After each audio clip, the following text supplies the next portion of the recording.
Let's see. Okay. Oh shit, the Discord icons. Well, might as well introduce everyone, since I fucked up the intro again. Should have got those set up first. Let me actually, I think if I just pop this out, that will just auto, so if I go to Periodicast, and I fucked every direction. Let's not sugarcoat it, okay? Hey Ryan, how are you? Yeah. Hey Ryan Carson, how you doing? Let's just. Oh fuck, my back! Oh, my back! No. Yeah. Let's see. Expansion no jutsu. Yeah, today I'm serial back problems, CBF. Okay, Oh so, my God, my back is killing me. sorry for that scuffy intro, but you know what? It wouldn't be a periodic cast if there wasn't one. In fact, honestly, I probably should have, like, clarified this beforehand. There's, like, there's ominous storm clouds outside. I probably should have taken a picture of it, because it was so funny. I was going... Okay.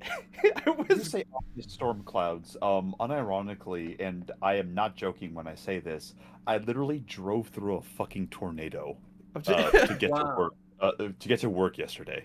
Oh, Jesus. Well, what I'm saying is, like, I'm mostly saying that in the sense that, like, my internet might go down. I don't think it will, like, because that doesn't happen often, but I'm just, with how the, like, recent streams have been, I'm just not ruling out the possibility. So, if something comes out, just saying, that might be it.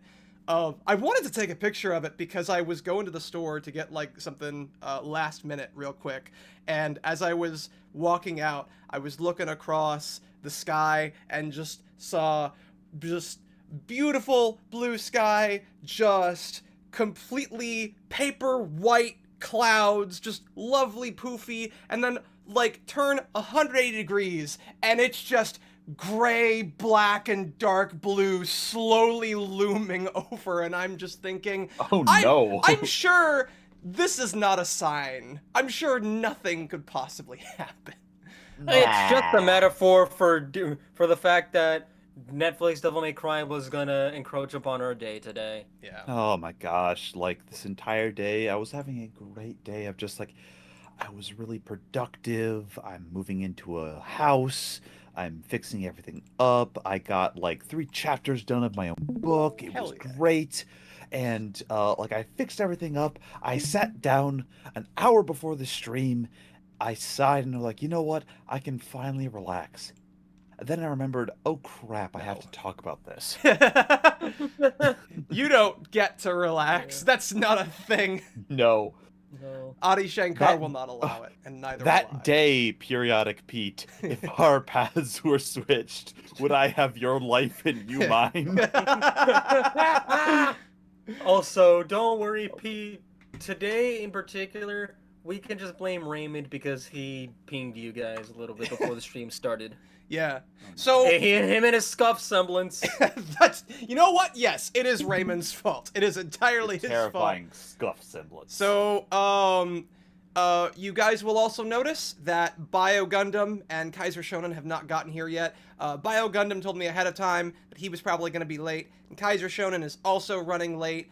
He had to get a ride from someone else home, and he says that it'll probably take him like 20-30 minutes, but he should be here, so should Bio, but they will be here because the suffering is no longer optional. It is required. When is the option, but it is inevitable. It is the storm that is approaching.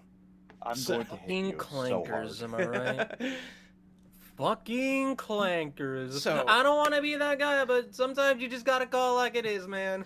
But you know what? Look, excuse you. You have to say clanker with the hard with the hard R. Yeah, that's what I did. Honestly, I find it funny that, like, so many people joke about, like, the clanker memes from Clone Wars, when, like, I'm pretty sure the clones had, like, slurs for all of the non-human species. They did, but, look, shout out to my one clone in the Clone Wars movie who rushed up to a B-1 battle droid, punched it in the face, held his wrist, and then got shot. Nice. Also, to be fair, the clones weren't even the originators of it. It was Jar Jar Binks. Yeah, Jar Jar Binks was the originator of the Clanker meme. He is the original racist. That's He's the fucking one who awesome. spread it to the lexicon. But since we are waiting for half of our guests right now, this might actually be a good time to ask the one guest who wasn't here, IKnowNothing. Please tell us, what did you think of Dante X Lady, Lady X Dante, the ship of all ships? I'll throw this the out shipwreck, first. you might say. Okay, first off, Dante and Lady has been a pretty big shift all the way back when DMC3 first released. Like, it was pretty big. However, I'm going to just say this. Dante and women repel each other about as much as two opposing magnets. Mm. Like, I get the idea of Dante and Lady getting together in canon. I get that. However, in this continuity, so you going to let the woman who drugged you put you in basically a Bacta tank, put you in a service role against your own family, put you into a war you didn't ask for. Now, man, I'm gonna snog this lady. No! No, it doesn't work. And by the way, Lady, you look at Dante like you would an unwashed monkey. Why are you attracted? And the thing is, she had never expressed even an inkling of attraction before he saved her parasite style from that truck. Yeah, no, it's just okay. Congratulations, he saved her. Lady, why are you kissing a man while fucking Evanescence is playing? Yeah. Technically the best needle drop on account, in terms of just actually fitting the scene, sadly. Yeah. I disagree entirely, but I don't know if you saw the last It is stream. terrible because it's so it's so fucking on the nose, like almost Green Day level. Editorially mandated romance. I kind of agree with that statement. Like, this is just like, we gotta have something. Yeah. We have which this is the most shoehorned part of this entire series. And we have the final Dante and Virgil fight, which is just like, why are you fighting? Yeah. I don't know if you watched any of our last stream. I did. I watched the last stream. Okay. Entirely. So you know my arguments were like, even coming up from someone who has no knowledge of the source material and is going only off of what I know from here, this shit doesn't even make sense, like, within its own context. Correct. Yeah. You have, like, what the... Because... Okay, so you respond to, like, Enzo, a guy who you actually had a friendship with, over the possibility, the potential of him setting you up to have your amulet stolen with a gun to his face. That's how you think that should be responded to with hostility. But what Lady did was several magnitudes worse than that, and you go in the exact opposite direction. Again, like, Lady, her response to Dante basically giving her the mother of all olive branches is to put drugs into his neck, knock him out, watch the US government Alu Akbar the entirety of the demon world, and then is just like, you know what, Lady? I still trust you. I will still fight demons with you. Not to mention, he recently learned that she kept secrets from him and lied to him again. Even though he's like, yo, what the fuck? You're really gonna do that portal shit again? This is all this happens. Ryan Carson, I guess war criminals are hot to Dante. Look, the only thing that I would accept in this continuity is a hate fuck. That's the best I got. I don't even know if I'd accept that. No, look, I mean, I've seen worse IRL that has led to that, and just like, okay, deal with it, But this scene right here, okay, what the most... God, What's your thoughts on Dante, this? how The can you be any more stupid? I And hate- how dare you, by the way, hate this tea party? You were more than willing to do tea parties earlier.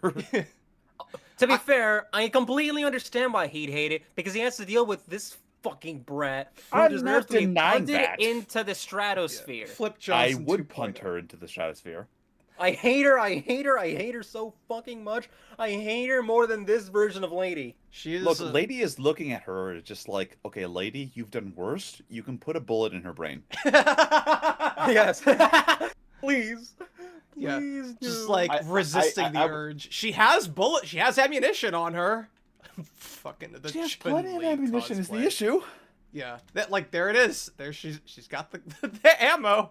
Do it, do it, do it, do it. Just the Well, fact it's also that just one big Capcom thing because like Dante is in Chun-Li. is it Chun-Li? yeah. Yeah. Chun-Li. think It's so. just like, oh yeah, Capcom said yes to this, so you can do these bad things. Yeah. Congratulations, Adi Shankar. We You were referencing far better properties. Can you make something original? Also, But the didn't you fact like that- the Mega Man bobblehead in episode 1 and the reference to Raccoon City? Hey, Periodic Pete. How would you? So I'm just gonna ask you this question: How many fingers do you need to type? Round down. Just in general? Yeah, 2. That's the proper way to type is with we're rounding chicken down. poking. Oh, rounding down? 1. Yeah. Well, you heard me. 0. It just We like keep oh going to the God. negatives. Wait. Forget original. Can you properly represent the franchise you're adapting? Silver-haired freak. Here's the thing about Adi Shankar properties. The big thing that he's coasting off of is Dread, which is he was the like least in the executive producers for that, and frankly, Dread perfectly fine. Yeah. Castlevania after that. That is not even close to the lore.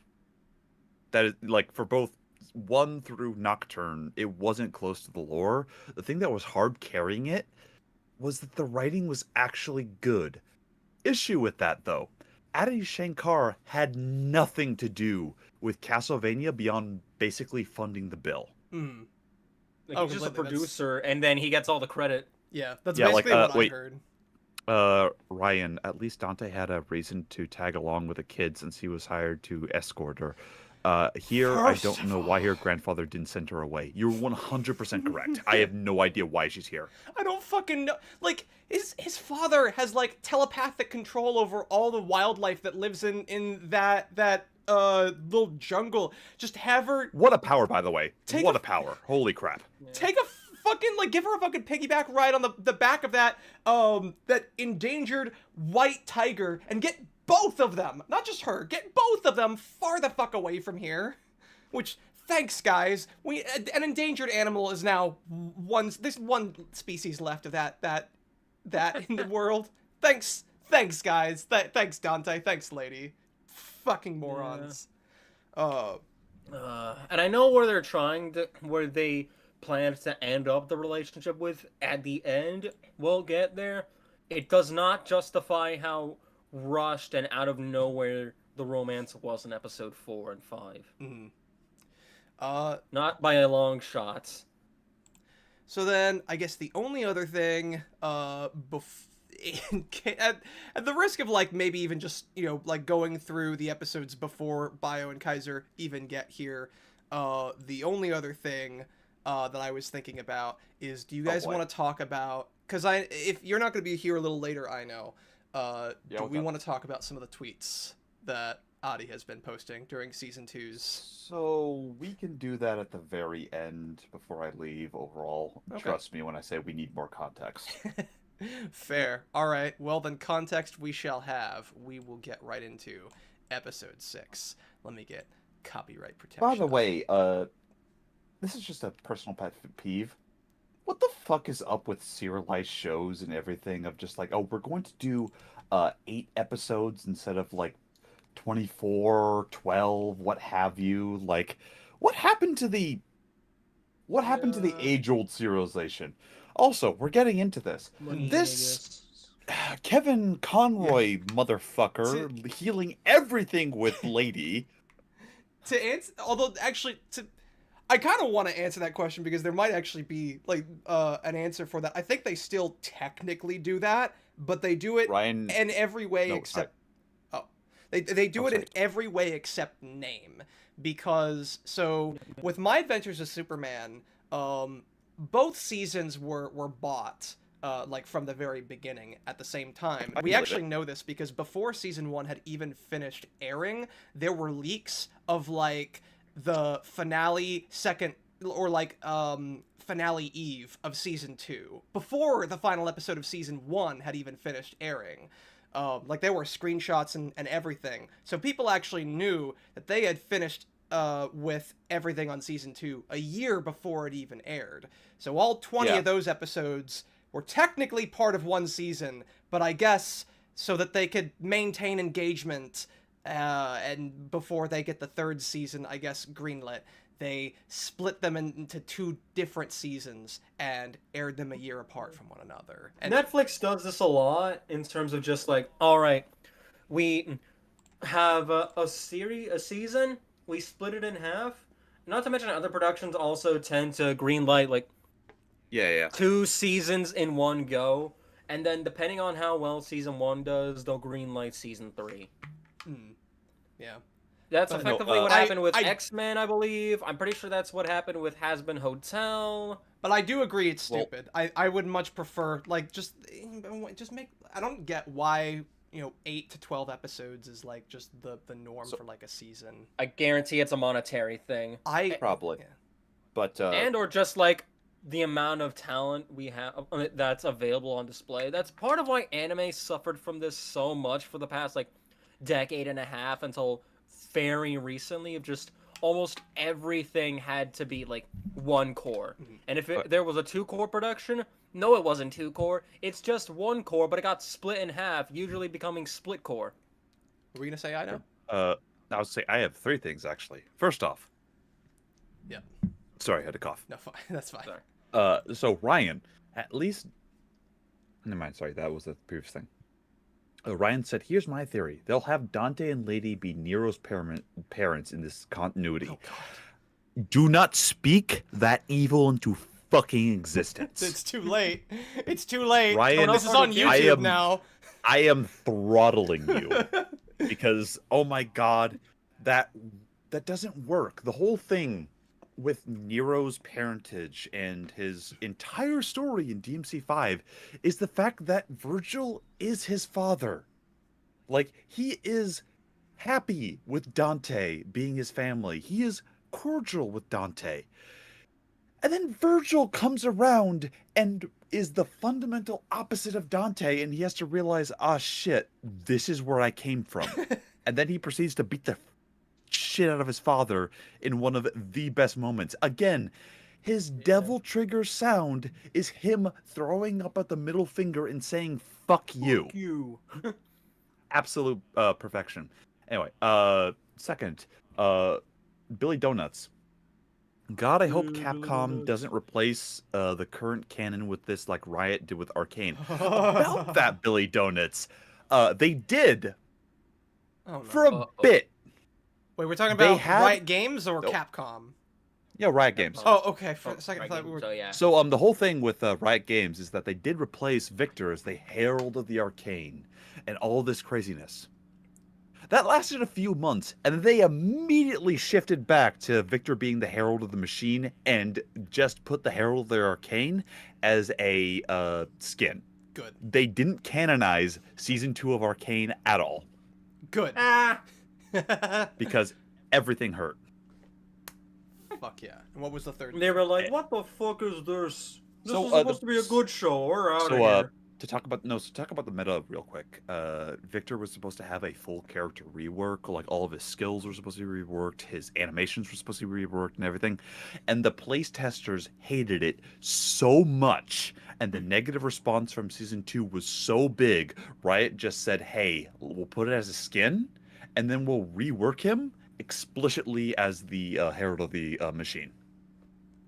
So wait, Going immediately back. wait. So they were also reworking how he played, like not just like Yeah. cosmetically. Yeah, no, they did that a bunch with different heroes over the years. Like the big one overall in history of the game is Yasuo. He was like reworked from the ground up because he was a pretty popular character. People still used him. People really liked him. They gave him new animations. They gave him new skills. Yada yada. Like they do it a lot in League of Legends because there's something around like 200 plus heroes. I guess Like, there's I guess if it's something that like happens before, then I guess that's okay. But like the thing that irks me is like, okay, so you're changing his design, you're changing his lore, you're changing how he plays. You've basically now changed like all the three things that make this character who this character is. At that point, why not just make a new character? Cause fuck And you. all for a show that people liked, and whose second season is admittedly divisive, even though a lot of people still love it. But It's like, bad. it's for a show that was never even necessarily meant to directly connect to League of Legends lore-wise, from what I understand. About that though, does that mean Warwick was saved? About that, Ryan, I can't say that because that's the issue with Arcane overall. They did replace a good chunk of lore with League of Legends with the Arcane show, which leaves a lot of heroes kind of in limbo because Arcane didn't touch on them. I talked about this with the Team Jack podcast for like years ago when we were talking about Arcane. Of like, there's a lot of heroes that are just in limbo right now. The origin of the pin meme. Good times, good times.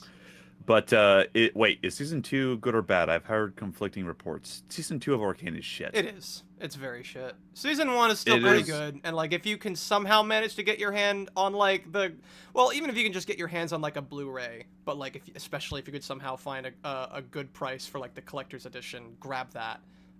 Because if nothing else, I think that season 1 is at least worth. But enough about League of Legends. We're talking about Devil May Cry. Yes, what did you want to tell us about this amazing magical healing technology? What the fuck is up with this? Congratulations, you can shoot lasers into people and heal them? Give that to Dante. He could survive with like half his body ripped off. I don't even know. Why is Lady even still alive to begin with? I don't fucking know. Lady is a big operator / agent in this world, so yeah, they put resources into healing her. Same time though, there's Why did later she survive even long enough for that though? later in this season, a particular character uses Lady and slams her into the side of a skyscraper, and Lady's fine. Yeah, well, the weird thing is this show has never had like the Maid of Iron trope for anyone other than the demons. So it kind of just comes. So it kind of does feel like an ass pull now that we are having it for Lady this far in. But No, I fully agree. But like, I'm not even sure I understand why Arius would want to necessarily bring her back, because like her usefulness at this point to him is kind of like at its limit, especially now that he understands that she wants nothing to do with him and his organization. And I don't fucking know why he would care to bring her back. What, just because of Bainesy over here? So Baines can have his little daughteroo back. That's it. And I mean, again, it's not like it would threaten his organization anyways, but it just doesn't make any sense, I feel, for him to go to that Also, much trouble. Baines doesn't do anything with the remainder of the season. He really does. Well, he dies, but that's nothing. Yeah. Oh, fuck him. Oh, we'll get there. I miss season 1 Baines. Yeah, Remember, that's what I've guys, been saying. people Season thought he 1 was- Baines was the best character in the show, sadly. People thought that Baines was Sparta. Really? Yeah. Honestly, Oh, man. that would have been a really cool reveal. Well, because Baines was voiced by Kevin Conroy, the Dark Knight. Oh.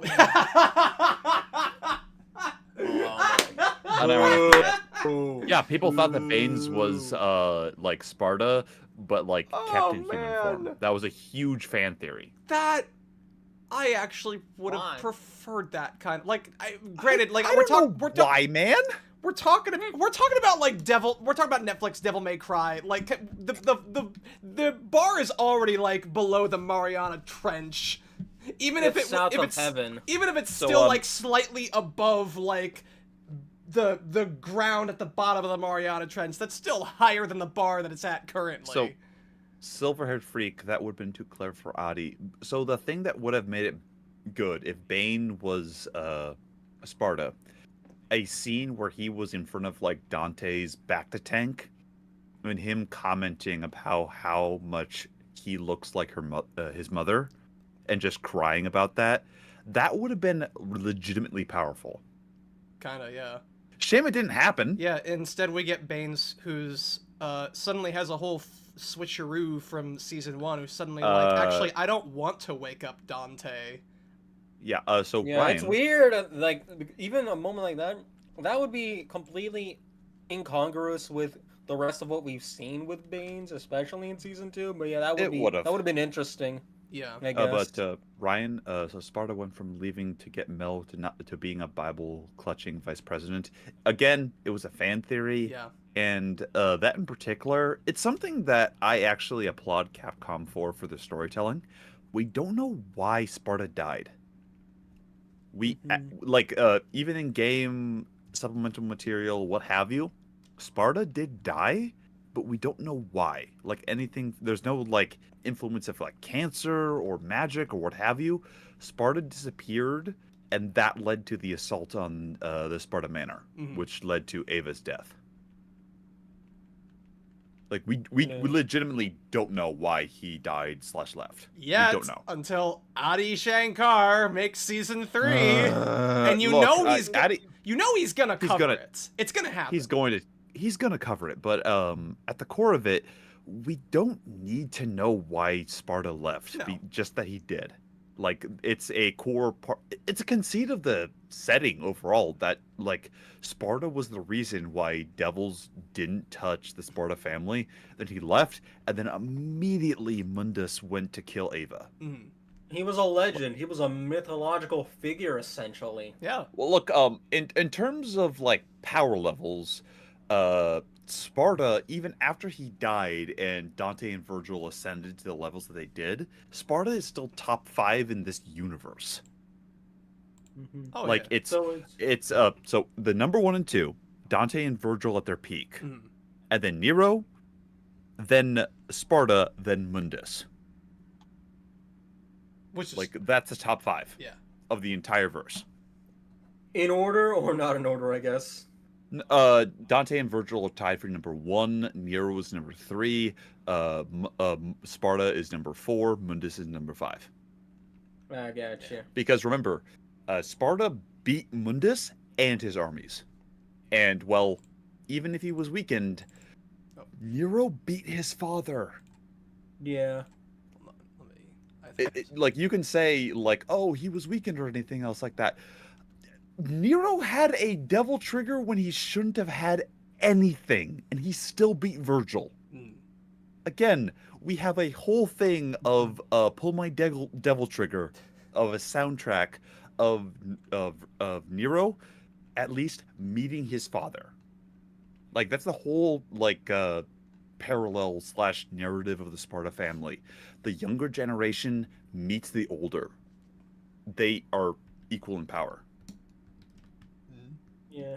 So we get a little backstory of oh yeah, this bullshit. Bainesy and his daughter, which again I don't buy. I don't like, not even. Where's Archon, Adi? Where's Archon, Adi? You mean Darkon, or are you talking about something else? No, Archon. Archon is Lady's father.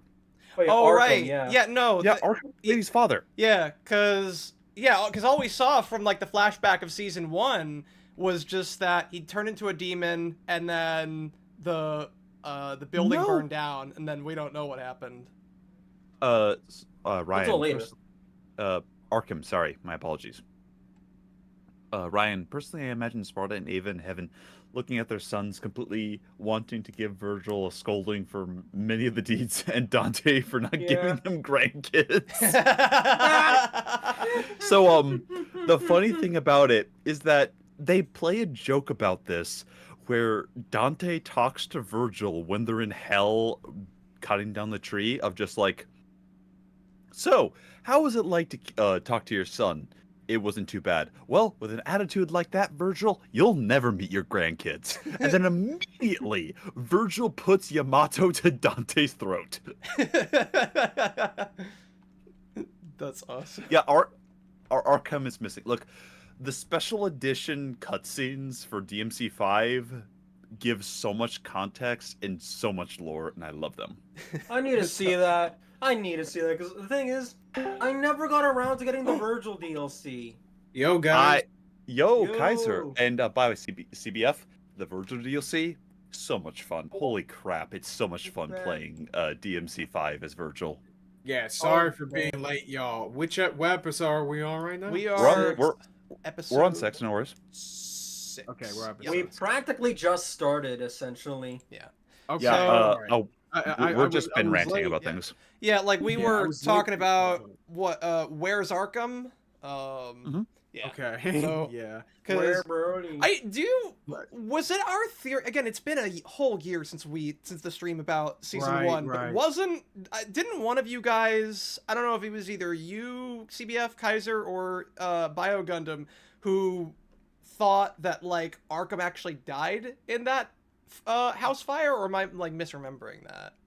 I don't think it was me. I don't think it was me. It was something that you guys talked about, but it was never confirmed. Yeah. Yes, I thought the idea was that he died and that they probably just weren't even going to bring him back at this point. I forget if maybe I posited the idea that, maybe eventually he's going to reveal that Baines is Arkham. Fuck off. Since we're talking about that episode 6 of season 1, like, can I just say it's still my favorite fucking part of that watch through with Bio Gundam of when the demon was like attacking them at the train station, and I was like, oh man, wouldn't it be funny if like a train just runs over him? And then that's like exactly what that actually fucking happened. It's like, Yeah. God. The Don't enemy even- just said, hold my beer. Yeah. I got you, fam. Billy Donuts, if Say Arkham less. actually died, then Jester is just his own Billy entity. Donuts. Jester was always his own thing. Yeah. well, not anymore now. As for Silverhaired Freak, the fuck do you mean Arkham is missing? He's the linchpin of Lady's entire backstory. Not in this continuity, she's not. It's not. Like, Arkham doesn't matter fuck all to Lady's backstory here. Yeah. Her entire I mean, she wasn't character born in doesn't matter. season 1, but that was season 1. Look, you have to remember, she calls herself Mary. Yeah.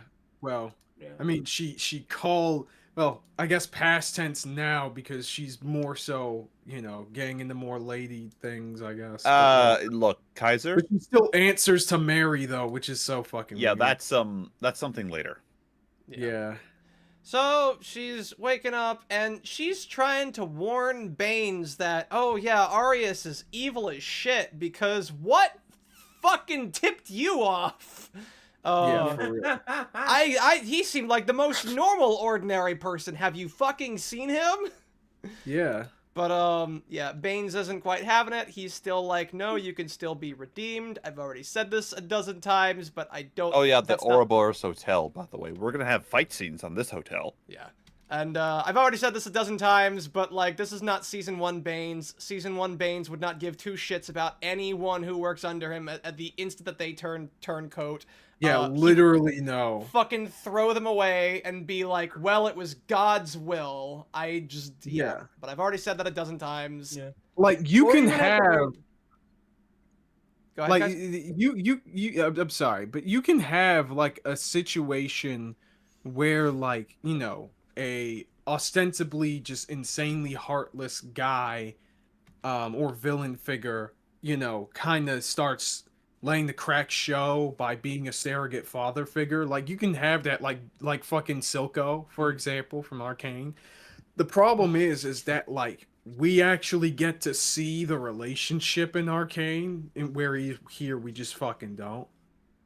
Not to mention, it's like, we can almost still have something akin to this, and just have it so that maybe instead of just being like, oh, you can be redeemed, blah blah blah blah blah, she just takes what she says like a little bit more to heart. Is like, oh yeah, I've been looking at that guy. He's kind of scuffed. It's just that Now I don't really have any way of actually opposing him at the current moment.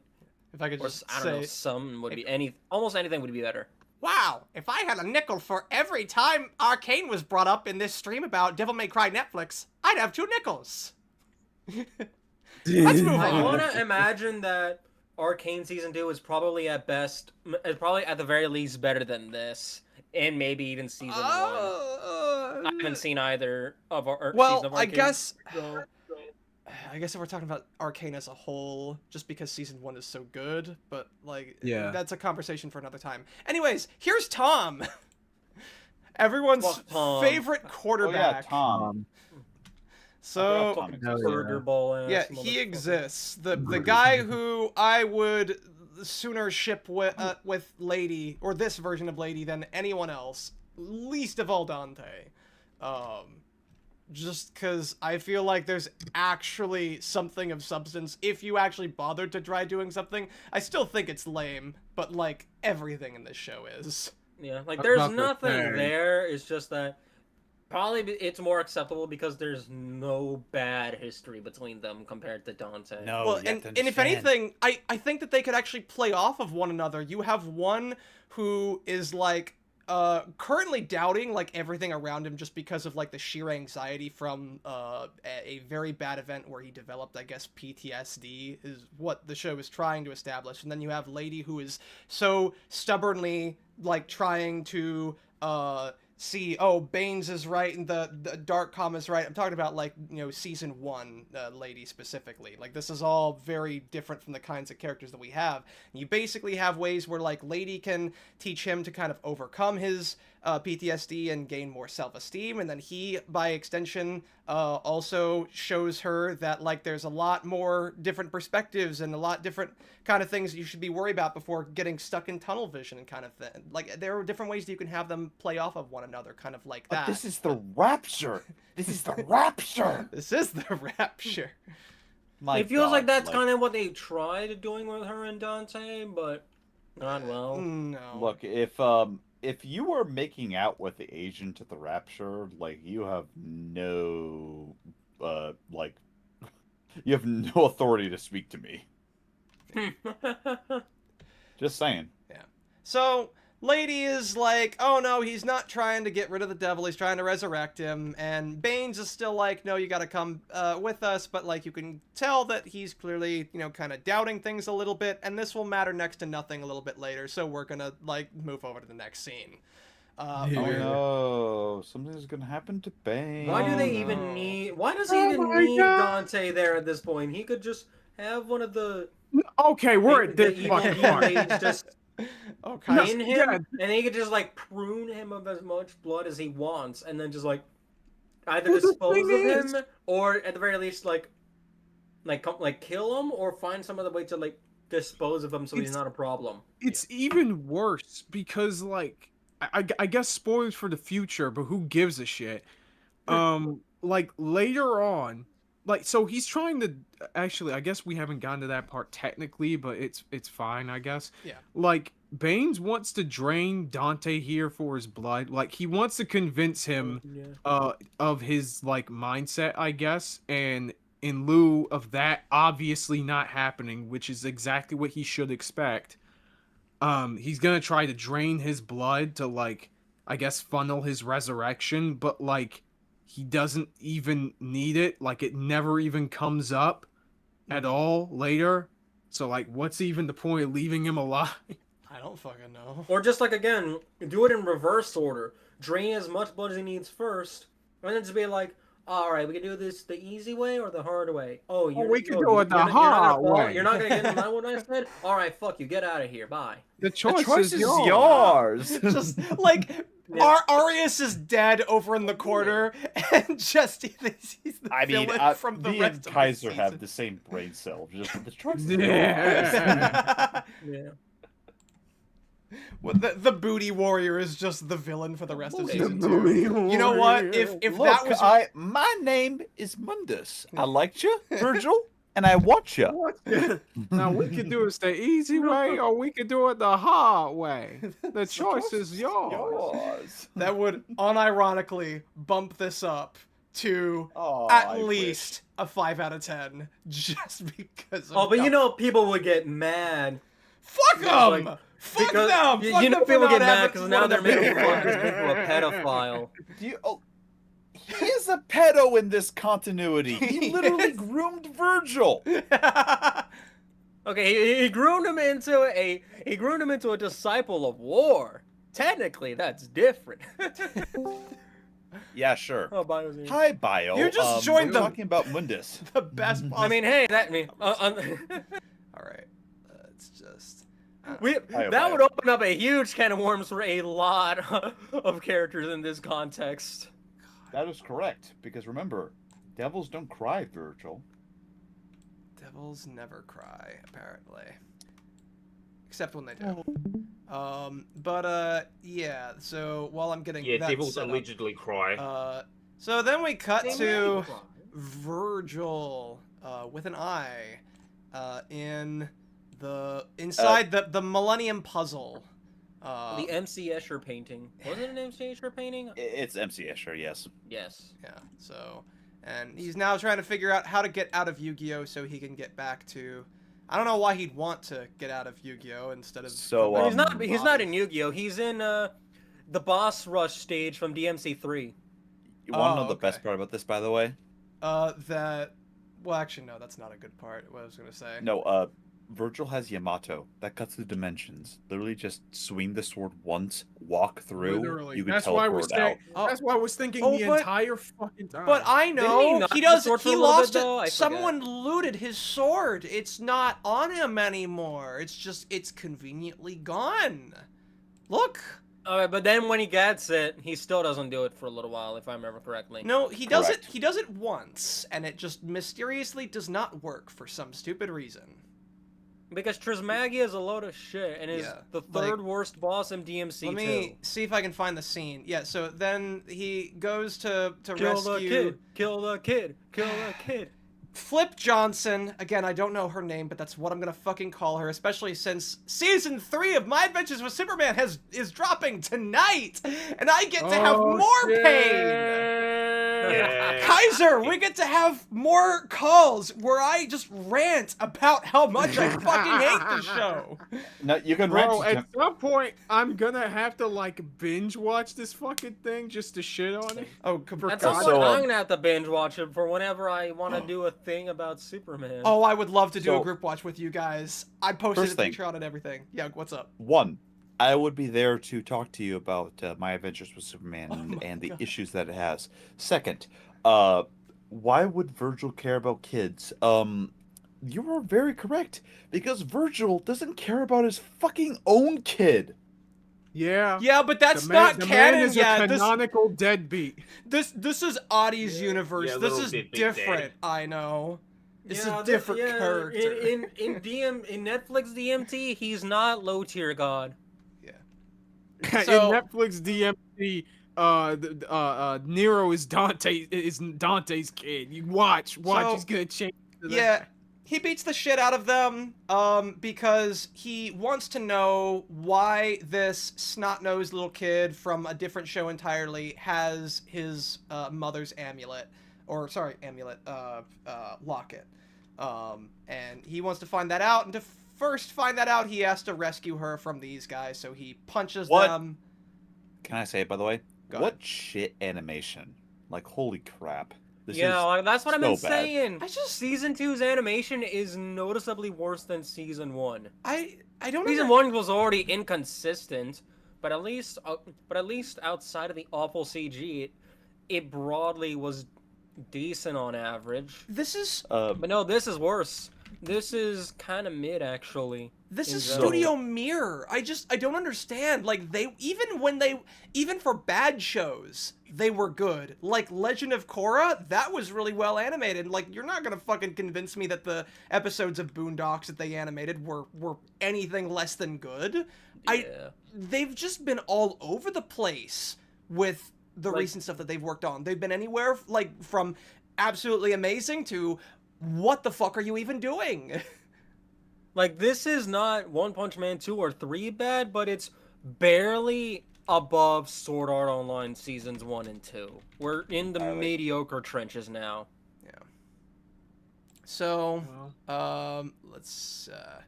By the way, to remind everyone in Hasbro chat, tell us and better animation. God damn, why?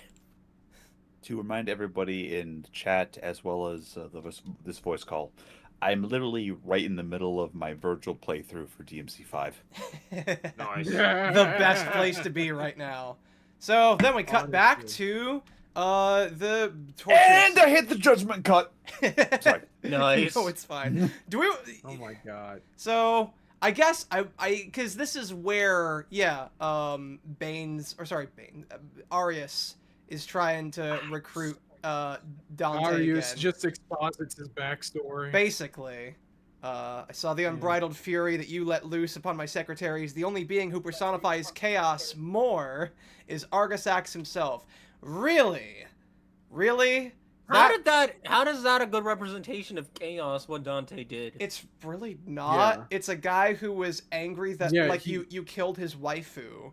That's not Fucking yeah. Argasax? Yeah, not to mention like he's doing it for a specific purpose. Yeah. Like doing it just cuz chaos rules is like complete just wanton bullshittery destruction. You're not That is the opposite of what Dante is doing. like you're not gonna fucking convince me that Arius, your main man, your insider in Mundus's court is more chaotic than this guy. Like, what the fuck do you mean the second most chaos embodied person in existence is Dante's Devil he's Trigger? based in chaos pilled, Pete. Okay? He's Yeah, based chaos in pilled. chaos pilled. He's taking fuck that. Bullshit. Fuck that. So By the way, this works. Sorry, go ahead. yeah. So Dante ultimately says no, and so he's gonna put him in the Matrix, basically. Except he already was, it's just he is in further inception. Yeah, now he's Oh, showing no. he's showing him the past of He's gonna take you back to the past. So When all the what demons what was the you story? see it. So yeah. this entire scene, you want to know the one thing that was in my mind? What's that? What? Remember when Zod showed Superman in Man of Steel the whole thing of skulls? No, I don't remember Yeah, that at all. yeah. I don't know what you're talking about. That never happened. That's not a thing. That was entirely in my mind of just like, bro, what are you trying to convince Yeah, Dante why are to you do? showing him this? It's funny you say that because I think there was an interview where Adi Shankar has said that he has taken some inspiration from Zack Snyder's work. Doesn't that tell you fucking everything? Dumbass. Doesn't that tell you everything No. you need to fucking know, dog? So, one good thing has come from Zack Snyder's work, and that is the Spartacus show. Spartacus, Blood and Sand, and all the things, legitimately good television. Fuck off with what Zack Snyder has done. Remember, guys, Rebel Moon was going to be the next Star Wars. Oh my fucking Yeah, but god.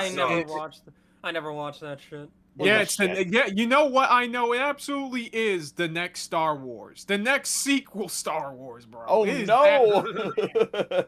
What's worse, the Rebel Moon trilogy, the sequel trilogy, or the prequel trilogy? Sequel. On the So sequels, in order, sequels, Rebel Moon, Yep. prequels. 110%. Ouch. Even then, Is movie 9 that bad for It's yeah. the no sequels shit. to top Look, everything? it is Look. terrible. So, sequel 9. I'm going to take this knife. I'm going to pull out this ruler that didn't exist. And I'm going to put the exact place of the wreckage of this Death Star that it's in the middle of the ocean. You don't even need that. All you need is one line. Somehow Palpatine returned. That's all you need to fucking know. It can't be. The Empire was destroyed. They fly now? They fly now.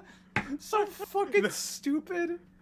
Like, I know movie 8 was bad, but holy shit, how much worse must 9 be if apparently it's worse than all the Rebel Moon movies, which I have in good authority are so bad that they make Batman v Superman look like Star Wars Episode 7. Listen, Rebel Moon is not as bad by virtue that there wasn't something that existed before it that it ruined. That's it. I can actually remember things that happened in Batman v Superman. Wait. What about what? So, actually, I should stop myself. Sorry. Pete, do you have any issues with certain words or anything on your stream? No, go right. I mean, like the internet might, but I certainly don't. I remember that in Rebel Moon, hey, the plot is put forward because the main character was perfectly fine with another character getting raped. Yeah. Oh, yeah. Fuck's sake, man. For some reason, I thought you were going to say something way worse than that. But no, I'm just doing my part. Yeah, no, I appreciate it. I do. Yeah, no, for a second I almost thought we were going to go into slurs. In the back of my mind, I was thinking... I'm not going to... Look, only one person in this call I know has the pass to say the hard R, and that's Kaiser. Meanwhile, we were dropping the C word with Don't underestimate my power. You don't have to tell them that. You don't have to... No, one day... I will be witness to Kaiser's true power when he says the hard R. That's Kaiser's devil trigger. I've seen it. It's a... Look. Listen, it's going to happen when Kaiser chooses Bonkai, basically. That's the name of his Bonkai. The word... No, guys, the word Kaiser was named after Kaiser's Bonkai. That's how powerful it is. Kaiser's Bonkai. Senpon Zakura. N-word moment. I've only ever seen him bust out the hard R when referencing a freaking quote of something. But yeah, when I saw this scene, my first thought was, Zark, is that you? I was thinking the same fucking thing. God, like, we were already talking about how Virgil was trapped in the Millennium Puzzle. What is this? Yeah, Zork came the Actually, now that I think about it, giant dragon dickhead thingy. We're talking about, sorry, Zork, not Zark. I think it's Zork. Yeah, my fault. Sorry, Zark is from Arc 5. Yeah, Zark is from Hot Wheels, I think. They both suck. Who cares? The weirdest part about this is that, unironically, you could argue that canon Virgil, he might say hard R. Honestly, kinda, yeah. I'm pretty sure multiple versions of Virgil might say it. Yeah, Are he you would. telling me Reboot Virgil wouldn't? He would. Yeah, he would. So I'm surprised he didn't say it. Any slurs. He feels like the most likely to. So Moving let's away continue from on. Yeah, moving away from all that. So Zork over here gets stabbed in the back by the people who he thought was his allies, and then Mundus delivers the killing blow. How could you betray me? And then, I will build an order that does, because don't you see, guys, they're opposites. Argasax is chaos, and Mundus is order. Oh my god! That totally doesn't make him as bad. He's... Remember, by the way, guys, Mundus saves humanity. Yeah. We will get to Allegedly. that. I mean, technically we talked about that tweet last year, but, like, I'm sure we will... there will be more mentions of that. So then...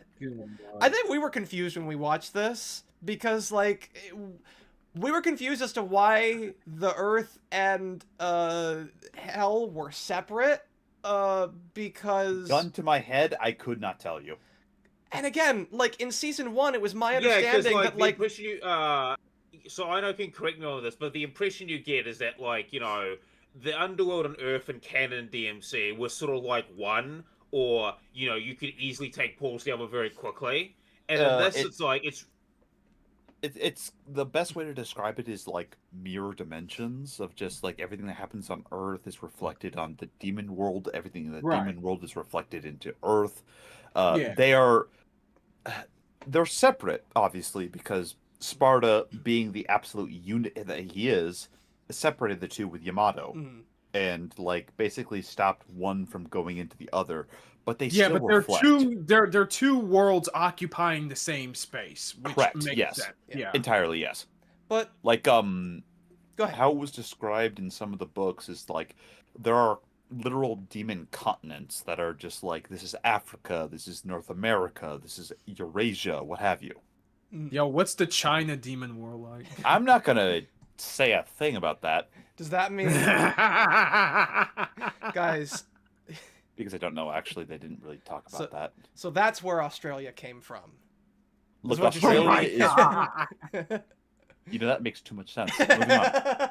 So, but speaking of, like, now that we have something that makes sense, let's actually talk about something that doesn't make sense. So, if all of the, first of all, I find it a little bit convenient that all the artifacts, like, I guess were just specifically programmed to go to Earth, and they weren't scattered anywhere in hell, I guess.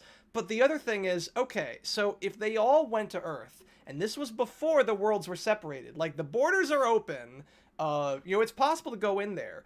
We're told that Mundus never actually went on Earth until after he had gone on a big crusade to, like, create a big, you know, kingdom in hell, basically. And then Sparta rebelled against him when he set his sights on Earth. But, like, with this, why wouldn't Earth be the first place he'd want to go to if all of the relics that would bring back Argasax are there? So the three things that separate Earth from the demon world in canon DMC are the two pendants of Dante and Virgil and Yamato. There are not four. And well, the entire plot of DMC 1 is Mundus trying to invade Earth. So at the end of the day, I'm just saying, I have no fucking idea what's happening here. But, like, think about it. Okay, you guys just killed Mega Hitler. You guys just assassinated Hitler, and World War II has averted. But you've now been told that, like, Wolfenstein-style scientists had created fucking phylacteries with Hitler's soul in them. And there are 4 of them. And these phylacteries were, like, they were all the way over here. Why do you not want to lock that down, like, first and foremost? Why is that not the first thing after you just overthrew Super Satan 2.0 Electric Boogaloo? Welcome back. Why do you not want... Why does it take you, like, conquering all of hell before you eventually decide, maybe I should go conquer Earth? And not even because of this.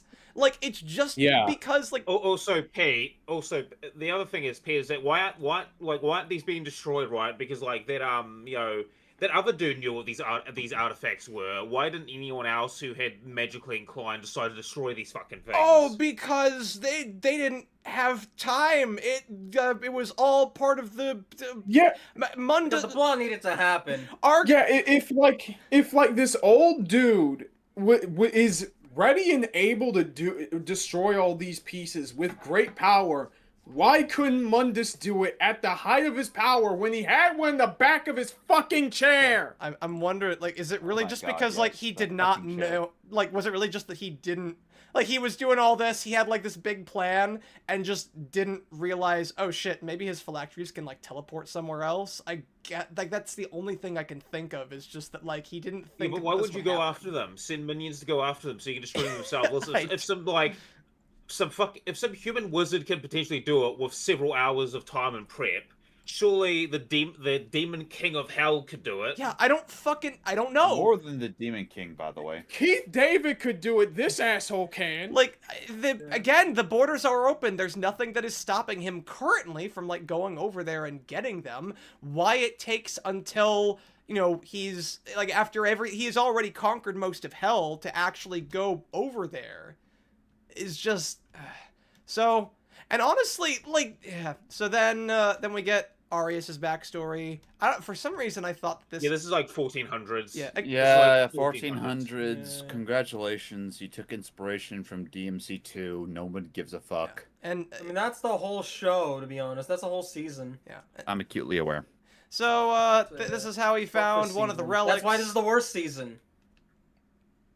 Yep, and this is where Argasax is like, you know what, I choose this guy, he's gonna be my vessel, and you're gonna help me bring the world back to life. And this is where Arius was like, yes, chaos can help great minds like myself. It will absolutely embolden the downtrodden and the ridiculed. It definitely won't make things worse for them. It won't make things worse for people like me. That's... Yeah, meanwhile, he proceeds to torture, manipulate, and kill the downtrodden and the ridiculed. Again, I have to clarify. Mundus himself said that Argisax loved to eat the children and make their mothers watch as he did it because he found their screams amusing.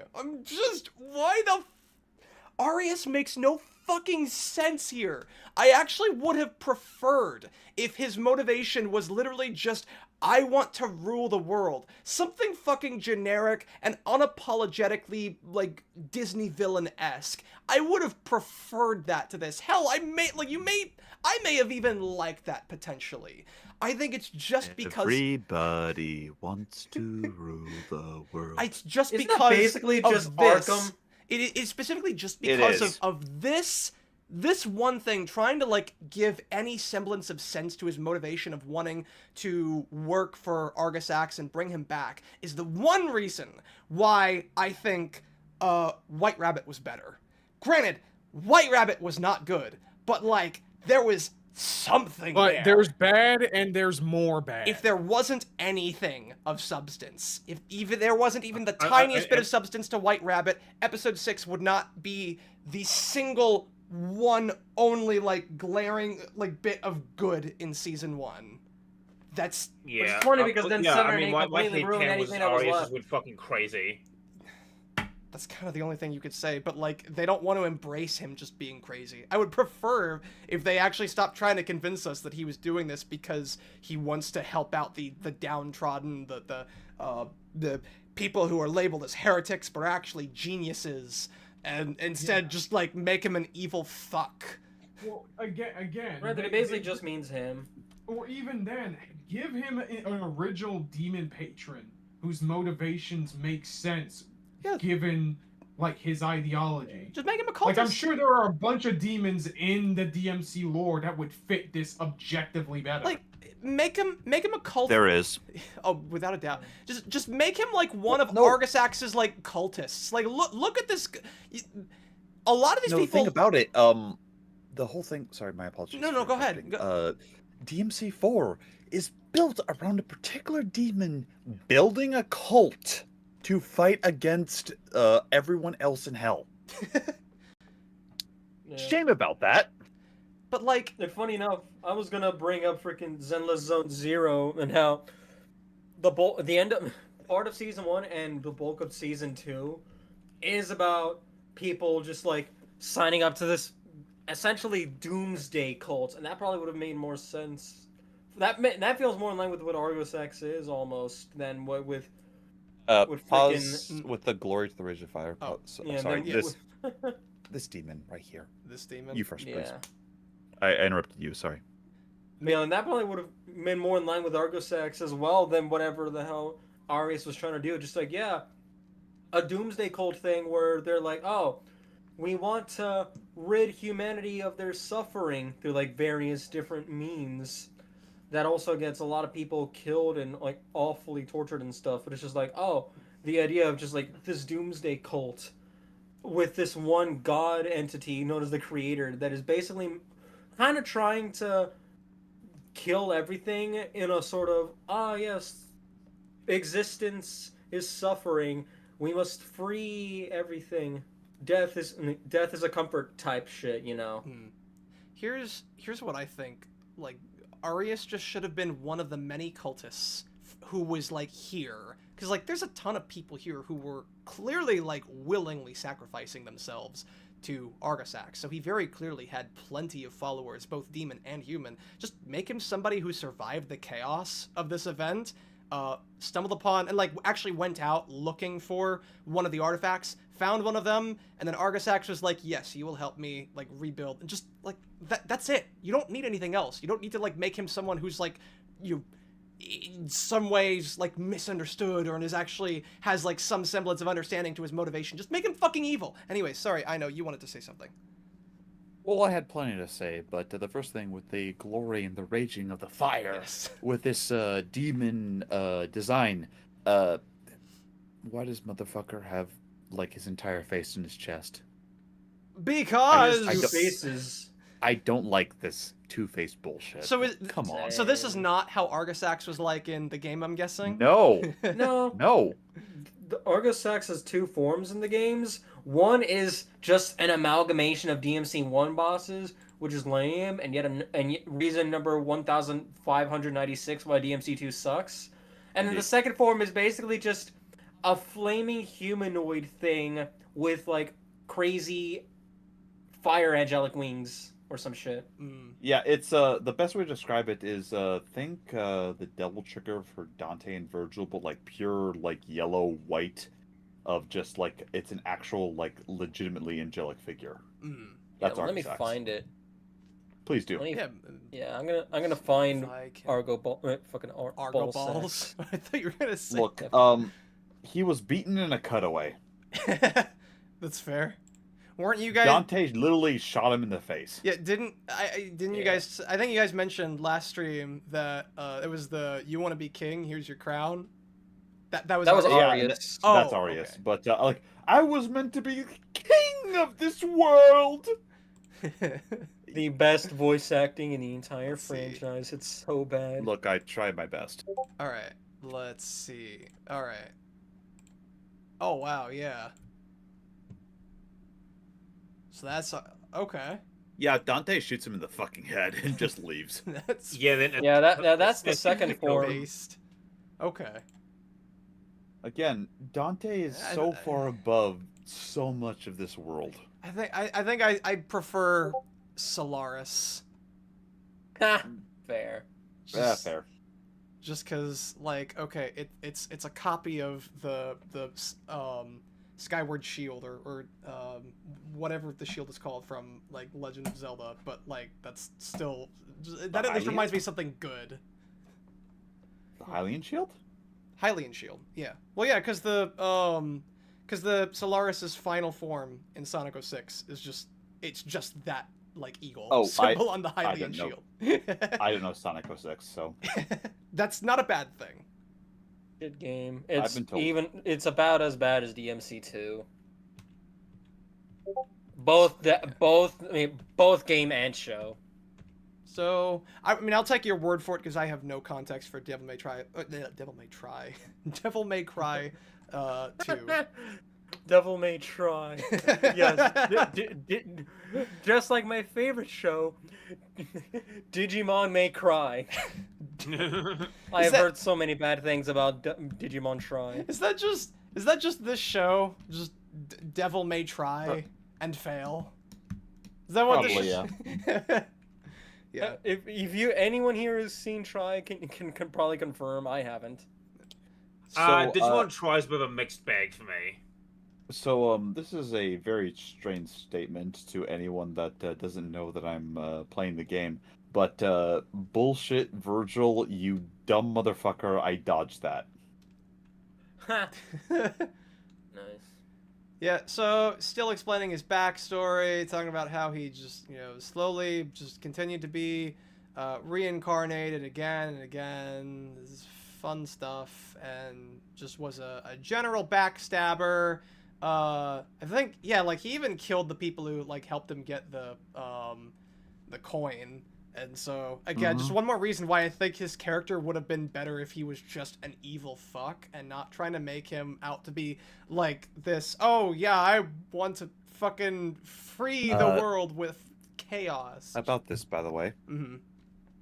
A reminder, by the way, that he actively said, cut the feed, when Virgil was trying to reveal things about the White Rabbit. And That implicated that him.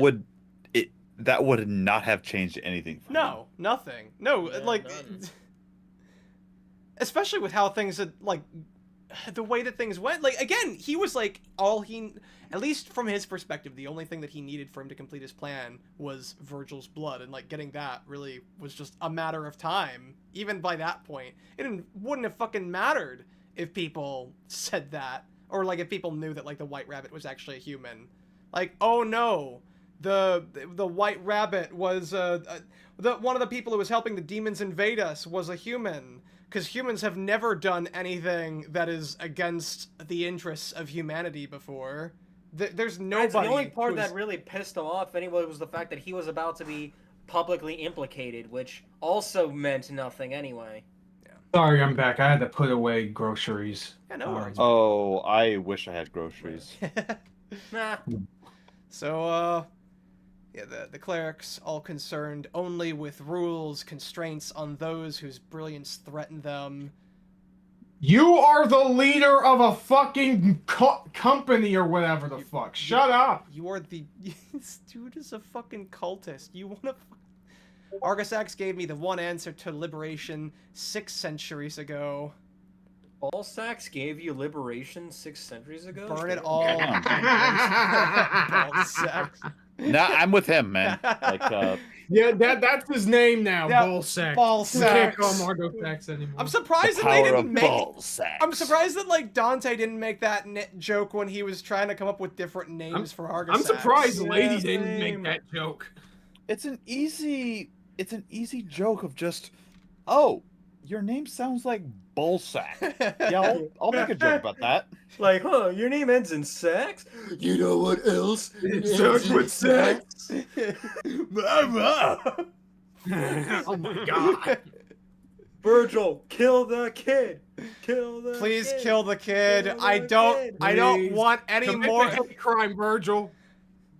If all I'm saying is if Flip Johnson doesn't appear in season 3 of Superman, I will take this as a sign that Virgil Yes. killed her ass. Yeah, so she's of course sad. Virgil doesn't give a shit. Oh no, she's sad. Oh no. The man with the identical demon ladies, he killed my grandpa. Because the demons killed my grandpa, okay? Yeah. Who gives a fuck? Your grandfather was meaningless. Meanwhile, there are plenty of humans who I could have easily slain, who I just didn't fucking do it, even though I despise all of humanity. Yeah. But let's not talk about that. Yeah. Well, wait, no, I'm a son of Ava. Oh my god. He doesn't Your seem to son give a is shit about nuts, that. man. I'm sorry. You have no idea how much I hate. Also, by Yeah. the way, he has Yamato in his hands. Fun fact He about Yamato in DMC canon. Would you like to know who can touch Yamato? No one except just for Virgil. Virgil and people, descendants of Sparta. It's descendants of Sparta, specifically the thing that allowed Dante to know that Nero was Virgil's son is the fact that Yamato didn't reject him. Mm. Yeah. Yeah. Ryan Cartson, can we ditch the kid? Honestly, yeah. Kill. In both I this don't show like- and My Adventures with Superman, I just find like Yeet the kid. Yeah, yeet the kid. Yeah, eat the child. Eat the child. Yeet the child. Judgment cut them. Oh my god. That would make Virgil a much better and more likable and more intelligent character in this show. Yeah. Yeah, he be based. Honestly, I wish that she was more like Flip Johnson, because Flip Johnson was like a background nothing character who like was a plot device in episode 1 and like more or less just showed up in the background of like other But episodes. this bitch is taking up screen time, Yeah. so you And know, just you know. Oh, so she's worse than Flip Well, Johnson. yeah, she's Gotcha. taking up. Yeah, whereas Flip Johnson was just like taking up, more. Like, she really shouldn't have been there in the first place. This one is taking up time and my patience. So Virgil And importance. Virgil fights more of these demon biker gangs, which just I find it interesting that like I don't know, like just their outfits just seems like very odd. Anyways, I don't Yeah, think it's not a sure. big like criticism or anything.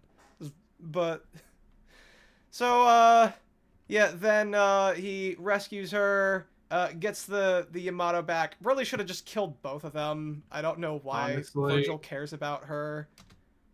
Cause like, oh yeah, she Honestly. bites him on Dante's recommendation, and yeah. So now he catches her. Who gives a fuck? Who gives a fuck? No, you're absolutely right. He tries to figure Yeah. out where they are, and so he tells them where the big 3-headed thing is. You have Yamato. Just leave.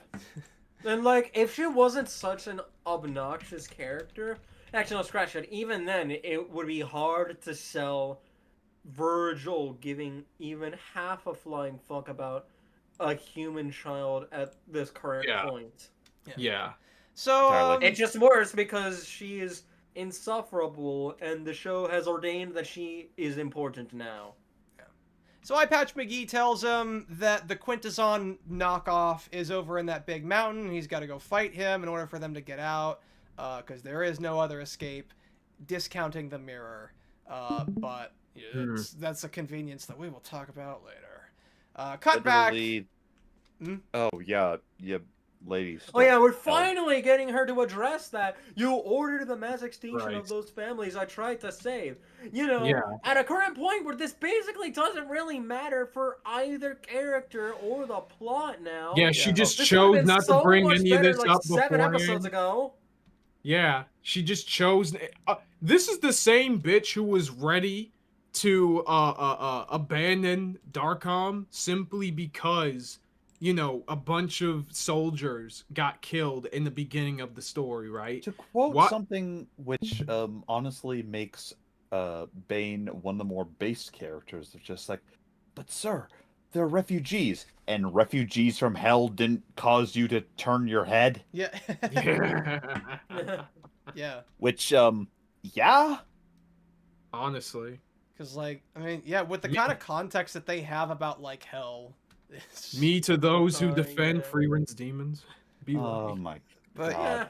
So, oh, yeah, and I guess he also reveals that her father is alive, and that's, of course, going to be important for the end credits, or the after credits of the finale.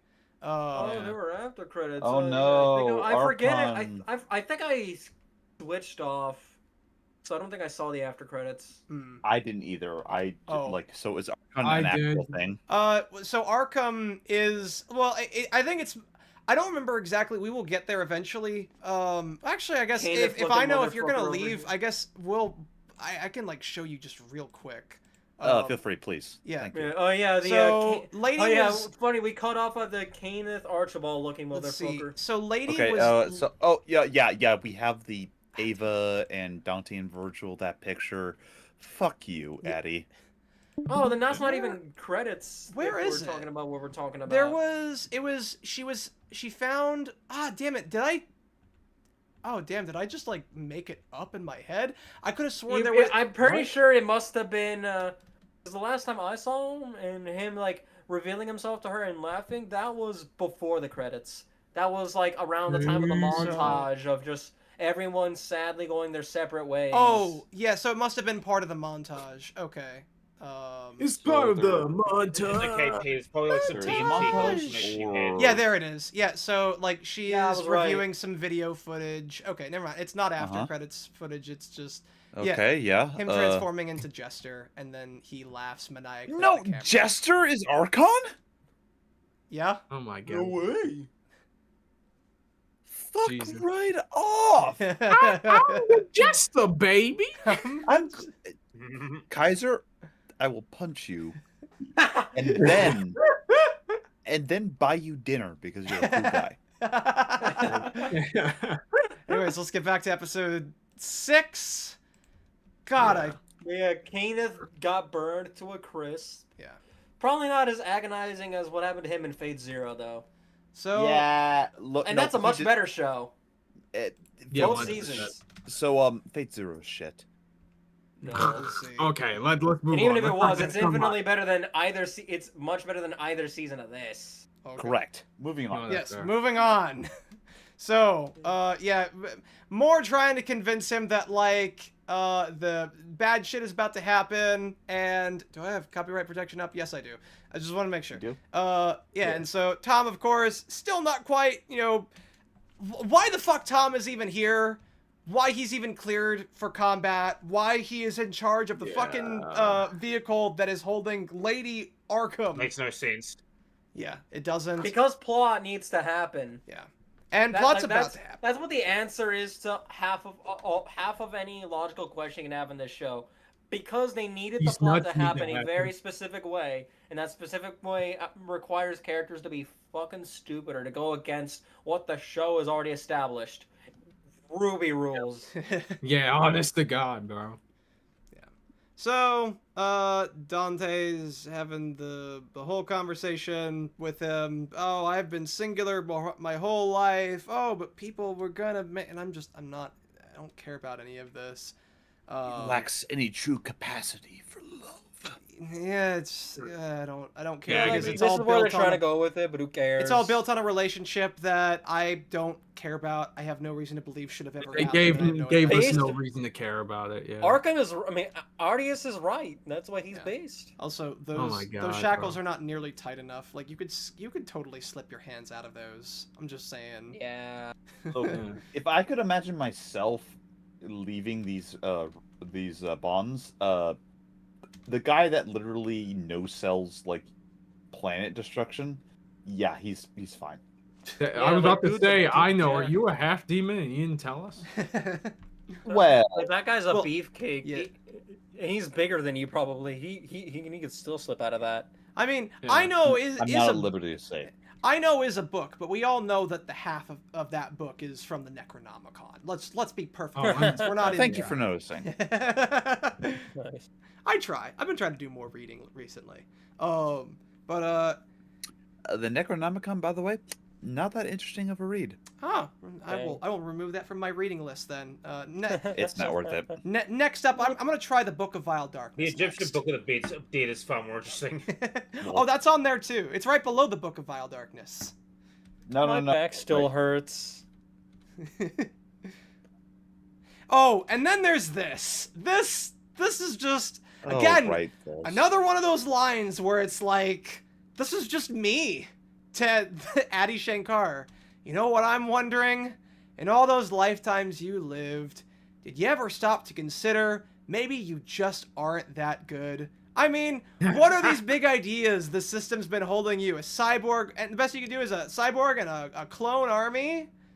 You had 600 years to come up with something much cooler than that. Don't think, I mean, no. he's right.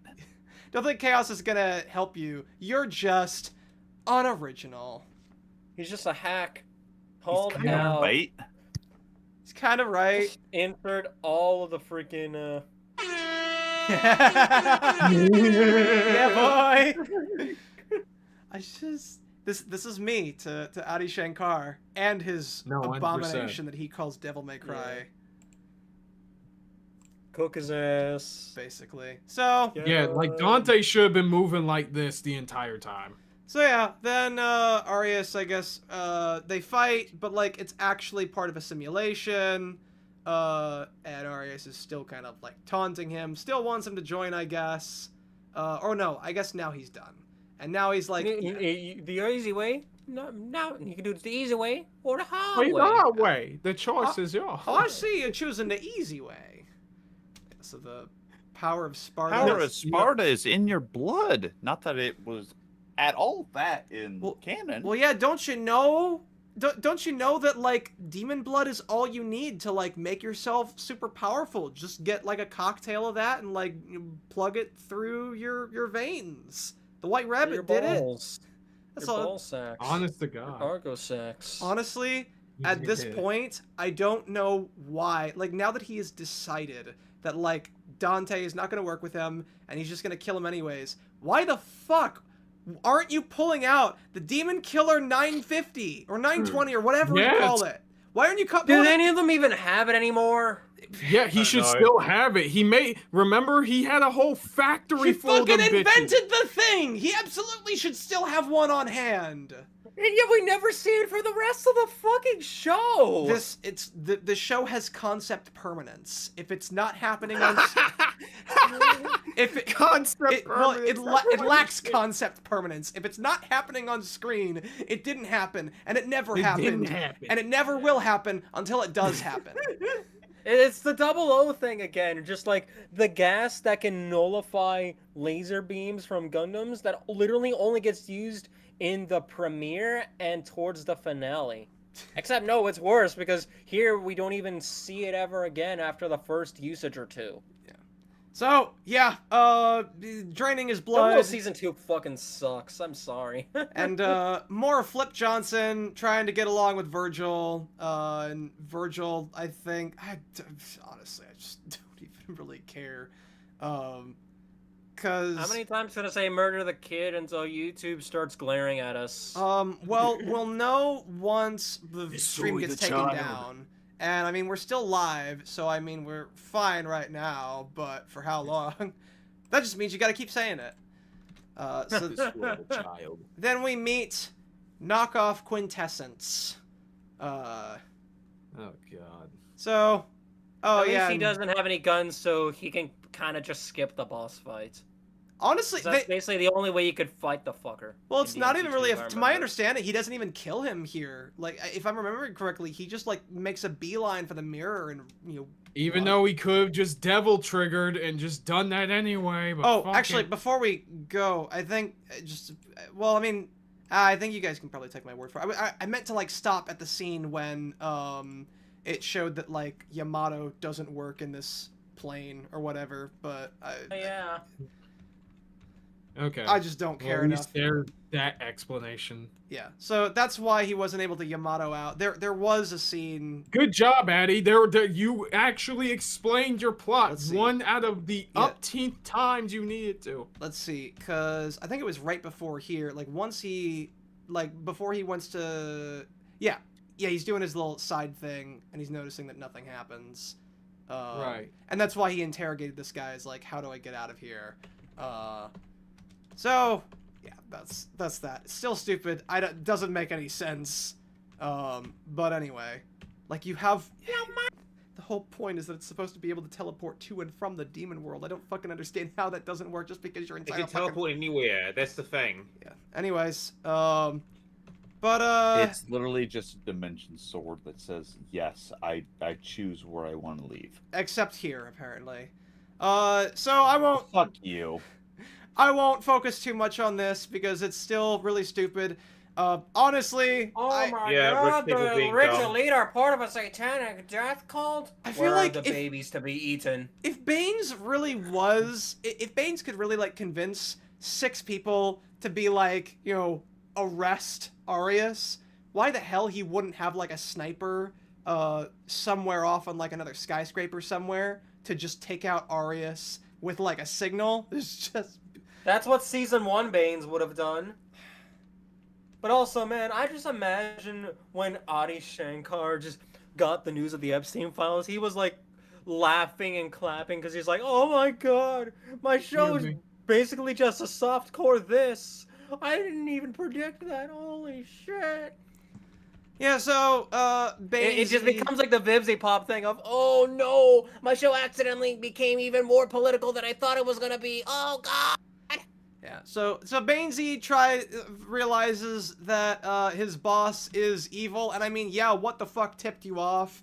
Again, I still don't understand how these Was people. it the evil layer? Was it the dress sense? Was it the fact he's got clone demon army? Although I guess you would know about that part. But Again- he's got a fucking evil layer in the mountains. Arius I don't know doesn't. about that part though. He saw at least one of them. Arius doesn't hide that like he believes in chaos as a concept as being the thing that will free them. I think that's even part of his monologue when he's powering up to fight Virgil, while Baines was still in the room back in like episode 3. Yeah. Like this. That's why we were like, what the hell is Baines doing? Not even questioning him or It's- just being like, it could have just been a thing of him further being disillusioned with Baines or with Arkham and just with the Ardius and just being like, to get to this point where it's just like, you know what? I don't care what you say, but I was kind of feeling the same thing. I got bad vibes with this guy for a while. You know what? I think I'm a deal with him now. Yeah. Peace. I don't understand how these two could possibly work together. One is like just the most like nut job of evangelicals. The other is just Zahir, but like Also, even do these worse. two, like, Yeah. Also, Like they those seem those like do he's not those magic. ideologies do Wait, not wait, mix. They just Let don't. Bio speak, guys. sorry. He Go has ahead, talked in a Bio. while. Jeez. Go ahead, Bio. I just want to mention, like, did Bane see like Arius use like fucking magic? And I'm starting to recall how like a lot of people in America were like getting crazy about like Harry Potter when that was first coming out in the early 2000s. Yeah. Mhm. But yeah, just like it really could have just been a thing of, oh, he only worked with Arius because financially, for the sake of extra financial backing and results, it's just like, all right, he'd be useful for the purposes and nothing more. And then by this point, he'd be like, all right, you know what? Yeah, I think we should just let's just cut this guy off now permanently. Baines to Arius? He's a liability. He's kind of getting in my way too many times. Yeah, let's just kill him. We don't need him anymore. We didn't need the president anymore. Baines to Arius or Arius to Baines? Baines to Arius. Yeah, because, like, well, I mean, that too, but also just because, again, at least based off of Season 1 Baines, I don't even think he would work with Arius, even, like, in spite of the assets and stuff like that. Their ideologies are just, like, or rather, Arius's open ideology, the stuff that he actually talks about in front of Baines, is just too opposed to, like, anything that Baines is like. They just do not seem like people who would work together. I genuinely want to know what thoughts were going through actual DMC fans when they saw the ending to Season 1, that Arius was going to be the villain of Season 2, knowing that Baines was working with him. Like, because if, based on what I'm now knowing about Arius now, if I had known that in Season 1, I'd be so fucking confused. Why the hell? I remember my thoughts, and my thoughts were, okay, we're actually gonna be fucking doing this? Are you serious right now? You're gonna have Arius here now, too? You're thinking, what were they thinking? Pretty much, yes. Yeah. But, also, that this whole sequence right here, Psychopaths 2 vibes. Kind of. Well, yeah, just because have any of y'all seen Psychopaths 2? No, I have. One. Unfortunately, I mean, it was forgettable, but like, yeah. It was dog shit. It's as bad as this show. Oh my god. Yeah. It is awful. But yeah, it kind of just gave me like that scene when the law enforcement are just firing a whole bunch of Dominator shots at a bunch of scared shitless civilians, so a bunch of bodies are just popping left and right, like anyway, just exploding into giblets. Anyway, it's just that. Tom gets talked into helping out Lady. Sorry, I'm trying to get through this as quickly as possible so that we still have time to talk about like Adi's dumbass takes by the end of this. And Dante finally breaks out. He finally realizes that, oh yeah, I can squeeze out of these restraints. Hold on, where was it? It was like right here just a minute ago. It doesn't matter. Dante escapes, finally realizes... Despite the fact his blood was getting sucked, but fuck it, it doesn't matter. And Baines is dead. Cadaver. Dead. And then Argosax is finally risen. Now watch... As powerful as Arius was, watch how after his big super Satan 2 electric boogaloo power up actually makes him weaker somehow. Yeah. So don't you hate when this happens? Like I can think of a couple examples of this happening. The fall off is crazy. Where just like the villain powers up or gets an extra helping hand, and suddenly they're less effective. Like this is Daki and Kimetsu no Yaiba, like Demon Slayers, the freaking Red Light District. Which is so freaking weird and nonsensical. I don't understand why that happened. Yeah. But, that was episode 6, and now Argosax has risen, and we cut back to Virgil, talking to, again, I don't remember. I just realized, this is Babylon episode 11. I keep forgetting what you guys said. Oh my fucking god, you're right. I keep forgetting what this thing is called. I keep forgetting what this thing is called, so I'm just gonna keep calling it Quintessence Knockoff. Yeah, Trismegia, just the floating talking heads in the space background where nothing happens and nothing matters and everything is boring. God, what you feel is anger at being forced to spend eternity. Yeah, and so whatever Arius. This is arguably the worst episode in the entire show, by the way. Probably. So it's hard for me to tell. It really is, because I've stopped giving a shit by this episode. They all just blend together at this point. Oh ha ha ha ha ha ha. Oh ha ha ha ha ha ha. Stay back. Oh ha ha ha ha ha ha. Oh ha ha ha ha ha ha ha ha. Oh ha ha ha ha ha ha. So then they show off more of Virgil's background to show him the truth. So a bunch of people, by the way, were Neo Angelo. Even hey, Beowulf. Hey, Beowulf. You want to do something worthwhile, Beowulf? No. Whale. Bit more like Bay No Wolf. Got his ass. Yeah. Fucking got him, man. The song of the Majestic. Blackest of Nights. So, I think just to make things, he shows him a bunch of like images, but I think the main point ultimately being that he reveals that it was Mundus who was behind his mother's death, and that he blamed it on Argasax and killed his own servants. So, want to know the best part about this? What's that? You, Dante, let Ava die. Oh my god. Yeah. Congratulations. Just... And you, Adi Shankar, have let this story die. I spoke of it Again, to no one. you don't trust your sources. Oh my god. I gave you this brand. I gave you this. Or is again, you blindly trust your source. It's again, you don't question your sources. Yeah. Yeah. Yeah, what if Raven again? What a fucking line. You never question your... What a fucking line. What a goddamn line. Bro, it's... I think I said this before, but this is just like the bullshit that's in Rising of the Shield Hero, where, like, two of the characters, two of the four heroes, who are shown throughout the show to be pretty goddamn smart, should absolutely have zero reason to trust the clearly manipulative or just random people who brought them into this planet from another cock-sucking dimension. But the minute that the princess says that she got raped by Naofumi, they instantly believe her and just don't give a shit. Bro, what the fuck, man? Yeah. It's the same shit, dude. It's just characters that should be smarter than this are not for the sake of the plot. So, now you see. So bad. You should have realized I almost admire it. And I'm kind of curious what other people make of that line. To be honest, that's the most Virgil line he's said in the entire show. It honestly is. Yeah, like before his character arc of DMC5, Virgil is just like, you know what? Pragmatism to the nth degree, I kind of admire it. Yeah.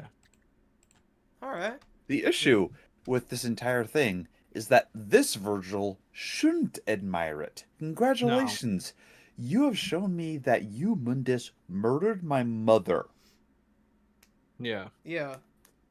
Literally, like, one of his core motivating factors here about, like, his hatred of not only Argasax, but also of Dante, because he blames Dante for just, like, sitting by and watching their mother get killed.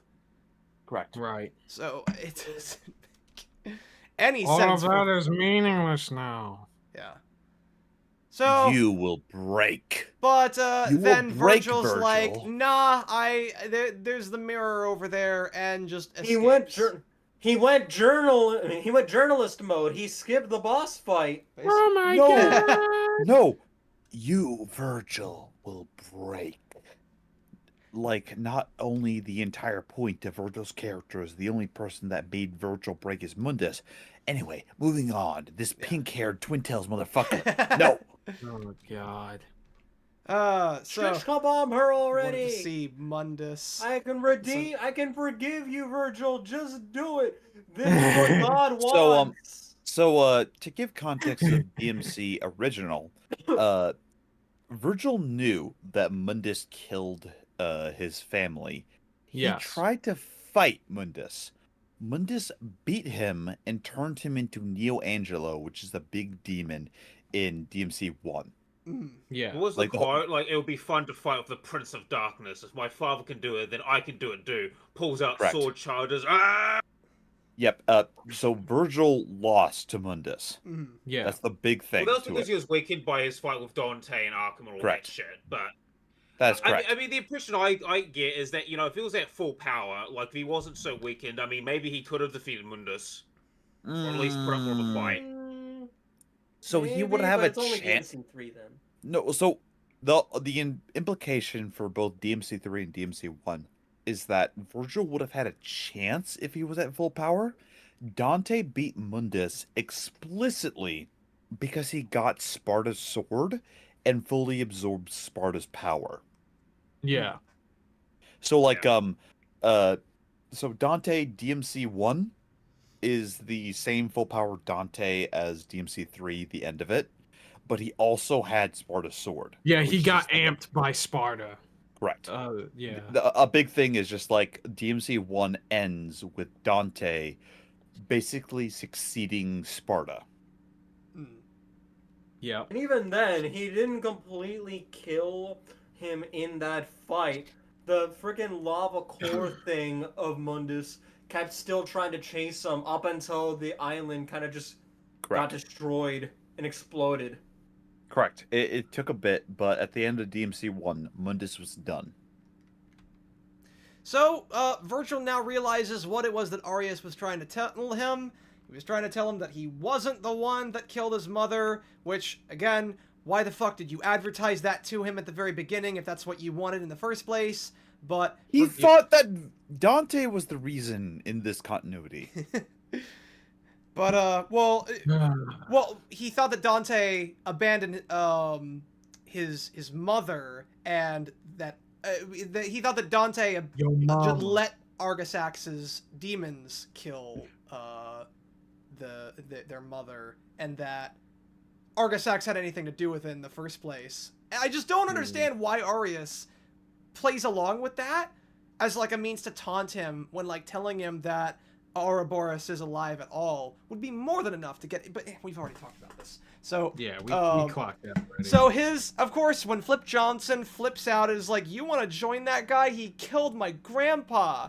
And Virgil, the best line in the show. Your grandfather's life was meaningless, as are the lives of the millions more who Argisax will consume. And again, your grandfather's life is nothing. It serves zero purpose to the plot. And you should kill yourself now. Now. Yeah. Arius wants, vengeance, and I will take it. I still can't believe, by the way, that that man literally announced himself in court and won. Yeah. Yeah. You know what? Maybe if bro, I changed my mind because I was talking about this with friends earlier. Bro, if low tier guy can rep himself and win, then maybe Reckless Ben can against Bricks and Minifair. I am really nervous about that because I think that was one of the that's like one of the stupid decisions that he made. Stupid. That's so dumb. I'm hoping, but like, God help us. God help us. Either way, so Oh, man. I really wish. How the fuck do you, like, it is so insanely rare to win representing yourself. But it's just like, how bad did the baby mama fuck up for this to happen? Yep. Yeah. Especially with how much of an unhinged psycho low tier god is shown to be. Yeah. There's only one other person that I've seen. I mean, I'm sure that there are others, but there was only one other person who I've seen who represented themselves in court and won. She actually did like a pretty good job. I'll like drop it in general chat if you guys ever feel like checking it out. It's an interesting watch. I sometimes watch this channel with like some court footage, whatever. But please do. Yeah. But back to nonsense. I wish that this was the last that we saw of Flip Johnson, because then I could just headcanon that Virgil legitimately left her here in the mountains. And she's just... Look, he slices up and down and remembers, hey, Yamato is a free teleport. Yeah, finally. So, there's our opening. Fuck off the opening. Yeah. So, back with Argisax. So bad. Who is now sucking the life out of all the innocent people, and he's now becoming even more powerful. And so Dante wakes up, him and Lady, they gotta go do stuff. Right. Dante decides, yeah, I will go take Argisax, and you go take the lady, what's her name, because she has my She doesn't sword. have a name. Red-haired lady. I don't fucking know. Yeah, she do. I'm pretty sure none of the clones have a name at all. Harpy Lady 4. The Harpy Lady. yeah, the one that that's an insult to the Harpy ladies, man. well, it's 4 because it's the one that you never put in your deck. Because It's the one that you never want, that no one wanted. it was It's the one no one Harpy wanted. Lady 4 is the reason why you can only have a max of 3 cards instead of 4 like Magic. Yes. They were like, you know what? You're just never gonna see play ever. This is the canceled wave of Harpy support. Yeah. So, yeah. Yeah, that's so they basically decide. Yeah. Oh, I'm sorry. No, go ahead if you want to. Yeah, I was just saying, yeah, so they decide to, like, okay, split up. Dante's gonna go fight Argisax while Lady is going to try to disrupt the ritual to open the portal between the two. Why does this fucker take so long to kill them? Oh god, and then we get the worst needle drop in the entire season, arguably. Yeah, I want the DMC fans' opinion on this because I've seen the original scene of like Dante riding on Lady's rocket launcher missile, but I hate it. I want you so you guys tell me how do you guys feel about the scene? I hate it so fucking much, and 90% of it is the music. You know, 70% of it is the music. So I was away from my keyboard. Everything in this scene is so fucking drawn out.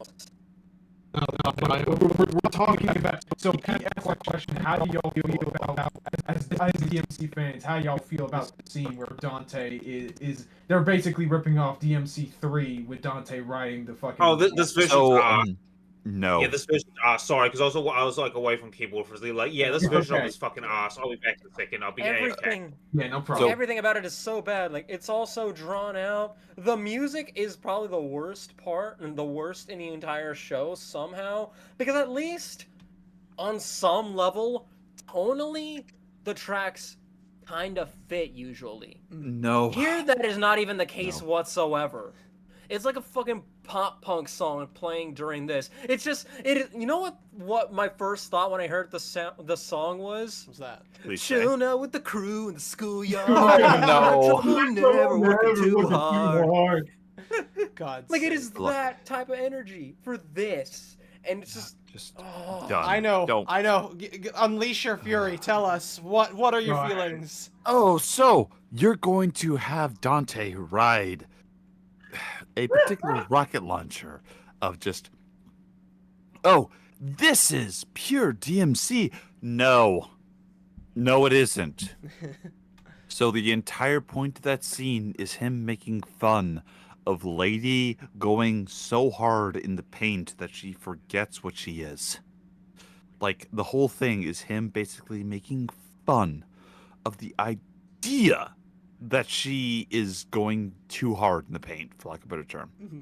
Right. And this particular thing is just like, oh, we're going to have this rocket launcher play homage to that sentence, just so Dante can fight this demon, even though, by the way, Dante isn't gonna win. Also, Yeah. what? he's not even trying to use his double all trigger of or this anything aura for either. nothing. It's not even Lady's rocket launcher. No. It's not even Lady who's firing it. Like, I don't give a shit how. Listen, as someone who has not experienced any of DMC firsthand, okay, I have versions of it in my Steam that I haven't played. I don't give a fuck about any of the actual context. Even taking it on its own, it's fucking lame. It's a lame way, because it's all of this aura for literally nothing, involving two characters whose bond we have no reason to care about. Except there's literally no aura. There is literally nothing conceivable about this scene that works on any level whatsoever. It is bad from top to bottom, except the animation isn't all that. Except for the animation's fine. But even then, everything's so fucking drawn out that who cares? Nothing works. At all. And that isn't even, and yeah, you're right, that's not even Kalina on, that's Kalina ain't. And Kalina ain't. But yeah, Kalina isn't. can't tell which one of you is the thing, which one of you is the asshole, like, and it was funnier in the reboot when it was like, I am Mundus. You're an asshole! Is that actually what he says in the game? Genuine offense. Yeah, like that is one of the only times that game was ever actually funny, because it's just like, Mundus, this going full evil giant monster mode, he just announces the president, he's just like gets so offended at Dante, just calling him an asshole. Like we even see like him literally just do a gasp face in that giant form. So Dante's trying to figure out more names to call him, and like we said, like why Ballsacks is better wasn't than anything he came up with. Yeah. While Dante is doing that, again, a lot of this episode really is just like they fight, the Itchy and Scratchy show. The Dante and Lady show. When are we gonna get to the fireworks factory? Yeah, and so Lady then catches up with her, then she's like, oh yeah, you and what army? Look around, you crabs. And so... Oh, right, infinitely this better scene. shows. And then, they tell her to pull the trigger, pull the trigger, fucking pull the trigger. You guys have non-lethal electric rounds. Why aren't you just like shocking? Shooter. Even if they didn't want to kill her, you guys have non-lethal electric rounds that you used on Dante. I was about to say taser. Yeah, taser. Just taser. What is stopping you? Taser. And then comes Tom. It's fucking... to the rescue. Okay, the millisecond that happened, shooter. Fuck. Don't stop to talk. Don't stop to talk. Don't stop to gawk. Don't stop to gawk. Don't stop to gawk. No, God damn all we it. needed was just Uncle Tom busted in, and the whole scene got ruined for these guys. And then meanwhile to Lady, I'm just saying, don't stop the Glock. Don't stop the Glock. Don't stop the Glock. God damn it. Yeah, nobody shoots each other here. Yeah. I love that I was referencing something and no one's gonna get what it is at all unless they've watched that fucking guy interview with a certain comment that I don't know if I'm allowed to say here. Yeah. What's the whole thing with it? Like it starts with a W and ends with an ER. Kaiser might know. Well, anyway, it's just like, congratulations. You're with me after all. I have a lot to make up for. What do you have to make up for? Just killing the president, I guess. There's that, I guess. That wasn't him. Yeah, no, that was him. He was the one who murdered the he was the one, because they were originally going to bring the president in alive, and then he just freaked out upon hearing that like the White Rabbit was actually a human, that he's shot up all of them and his bodyguard. Yeah, he was the first one to open fire, and then everyone else just started blasting. Yeah. So yeah, there's that. Then there's just here's a big stairwell fight scene that's making me wish I was watching episode 3 of season 2 Daredevil, but there's a lot of things in this show that makes me wish I was watching better things. So Dante fights. There's more fighting. This guy, again, more people not using their taser. It's just a lot of more lame fights. I don't even really know what else there's to say here in this episode. Because, like, there's not... It's just... Stop the talk. Yeah. You just keep stop the talking. It is just nothing but contrivances. So then... This episode is just contrivances and mediocre animation. Also, like, I guess... all this is nothing but a contrivance. The fact that, he just had to rush in just slow enough to get caught. Let me also, like, the whole thing. Say something real quick. So, again, this whole fight, because I want to talk about this, because I mentioned earlier how, like, this whole, even though, like, this should be, like, Argasax should be way more powerful than Arius was before this transformation, he's way weaker, because, like, earlier, we saw him easily telekinetically hold Virgil midair for a long amount of time. He can teleport people basically anywhere he wants. Teleport anything anywhere he wants. Fuck, he doesn't even necessarily need to be within range of whatever it is he's teleporting. Because he can teleport a gun directly into his hand. That's what he does in, like, his fight against Virgil. So the fact that he doesn't just, like, do any number of things, just, like, telekinetically stop Dante, because he's moving around a bunch and he's trying to hit him, and again, why the fuck it would, like, it's so funny too how, like,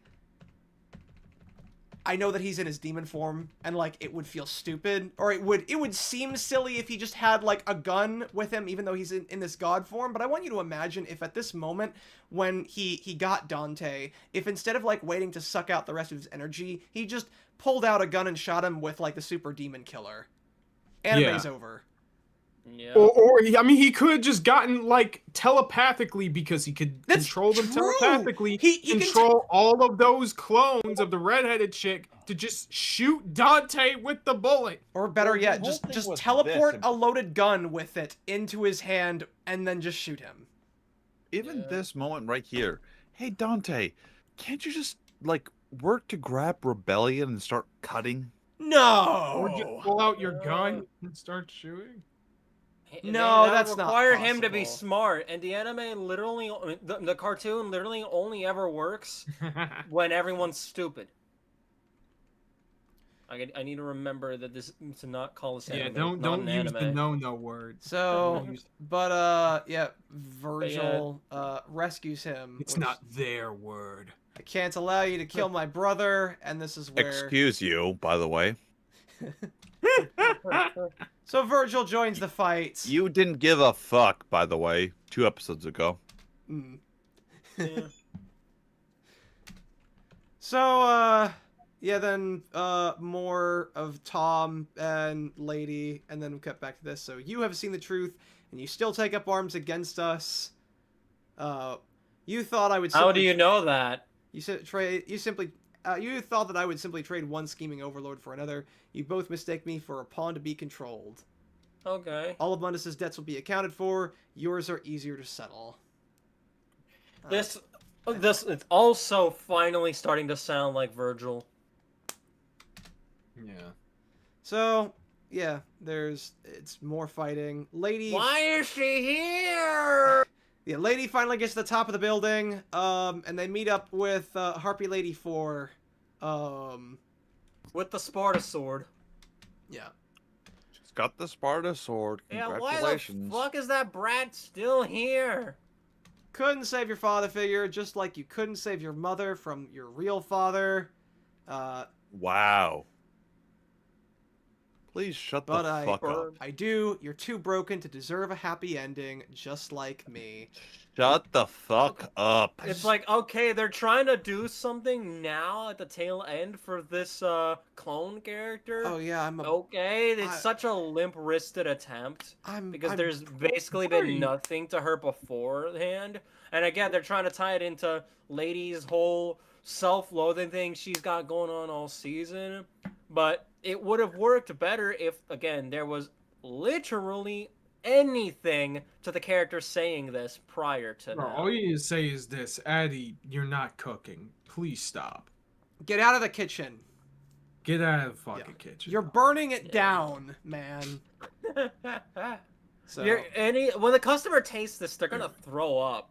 So, and here's also another question that I would ask is like, okay, because we know that the super demon killer would completely neutralize either Dante or Virgil, and I mean, I guess technically we've never been told if it would do the same to a demon, but like, by all rights, it should. It should. I don't think the anime would say that, but like, I'm calling bullshit. But like, if she had those rounds, this fight is over.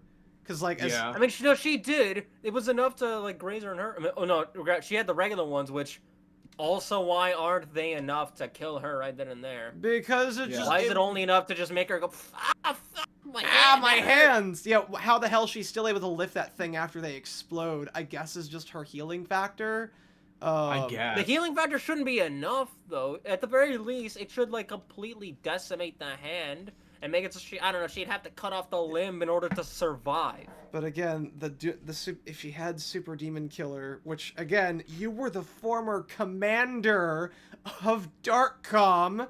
You're How telling do me you not have it? Why? Yeah, so I guess she just didn't have... Because, again, the show lacks concept permanence. Once the Super Demon Killers are out, they're just gone forever. And the show cannot... The show fundamentally has no tension, and it has to contrive ways to reinvent the concept of tension. Tension? What is that? Can I smoke it? Tension is what happens when I work out my Deadly muscles. Tension is what I'm feeling watching this. Just, like, fucking let me stop. Just not in the way they intended. Yeah, not in the way that it was intended. Yeah, so... tension is the feeling in my forearm resisting the urge to put it through the screen that I'm watching. That's the tension that they're creating. I went up to the part where Lady... I can't open up the stream because my internet's just gonna crash. But I went up to the part where fucking Lady get crashed for a bunch of buildings. Oh, yeah. Well, before we get that, I want to talk about this scene. I told you to keep the Arcana away from him until after the eclipse. Motherfucker! When did you say shit? You didn't say shit. No, he did. This was back at, like, don't you remember Foolishness, Dante? It must be kept hidden. Yes. Yeah, so he did tell him that, but it's worse than that because, again, motherfucker, you know that Arius has access to teleportation tech. You know that Arius can track any one of the 4 Arcana because you saw that even Lady had access to a dumbass Dragon Ball tracker thing, whatever. You know he has both of those things. That's all you need to know, that they're not able to run from him. They would have to fight him 24/7 for the next 22 hours straight, or at least they should, if they were going to be able to get it away from him. You should have gone with them so that you could keep teleporting them all over the world and keep them on the move for 22 hours. Literally the whole reason why they failed, among a bunch of other stupid decisions that they made at David Keith's mansion, was the fact that you did not help them. This is not their fault, Virgil. This is yours. Anyways.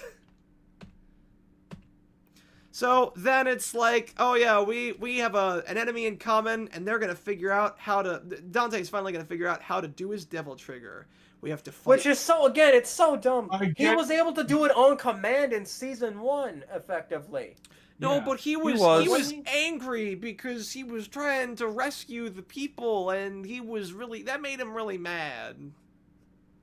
Oh, shit. And even afterwards, wasn't he able to effectively do it on command? I forget what, even afterwards, 'cause that is not the only time he does it, I'm pretty sure, in season 1. I'm trying to remember, honestly, because I know that he did keep fighting the blue guy, or the blue demon, I forgot what his name was.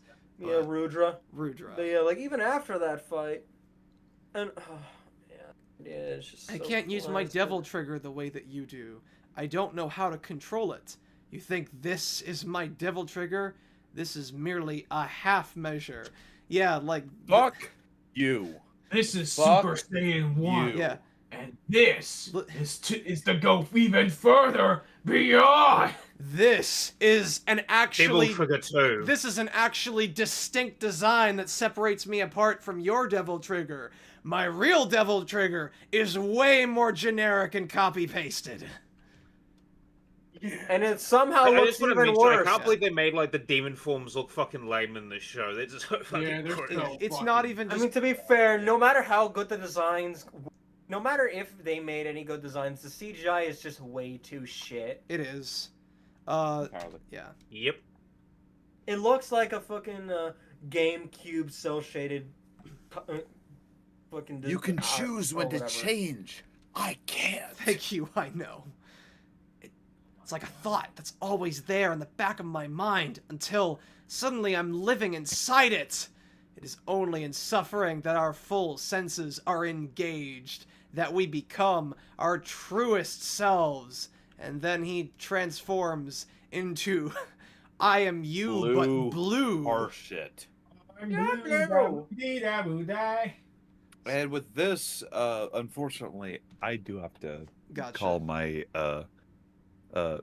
senses of everything. All right. Gotcha. Rip. Sorry about that. My apologies, Yeah, no. Pete. It's okay. Everyone else. Yeah, no, We'll rage for you, man. Yeah. So, rage in the particular things of I'll still be on my phone. So if you have any like questions of everything, there's a particular bit of just him going like ah, and him going full devil trigger. Oh, I'm blue. Yeah. That's what makes me a son of Ava. Oh, yeah. God damn it, let's skip to that part if I can. I know We it's will somewhere rage. around Don't here. worry. Don't worry. I know nothing. We will rage. We will rage against the dying of the light.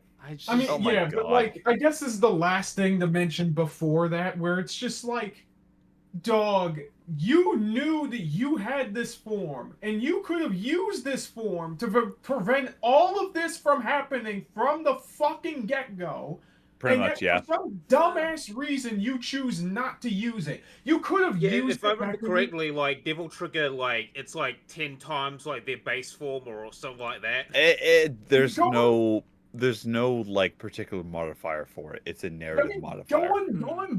Going by this own show's logic, it is at least like twice or 3 times as strong as they are normally. So Virgil could have used this when he was fighting Arceus earlier in this season, and could have stopped all of this from happening in the get-go. He could have used it when they were trying to get the relic.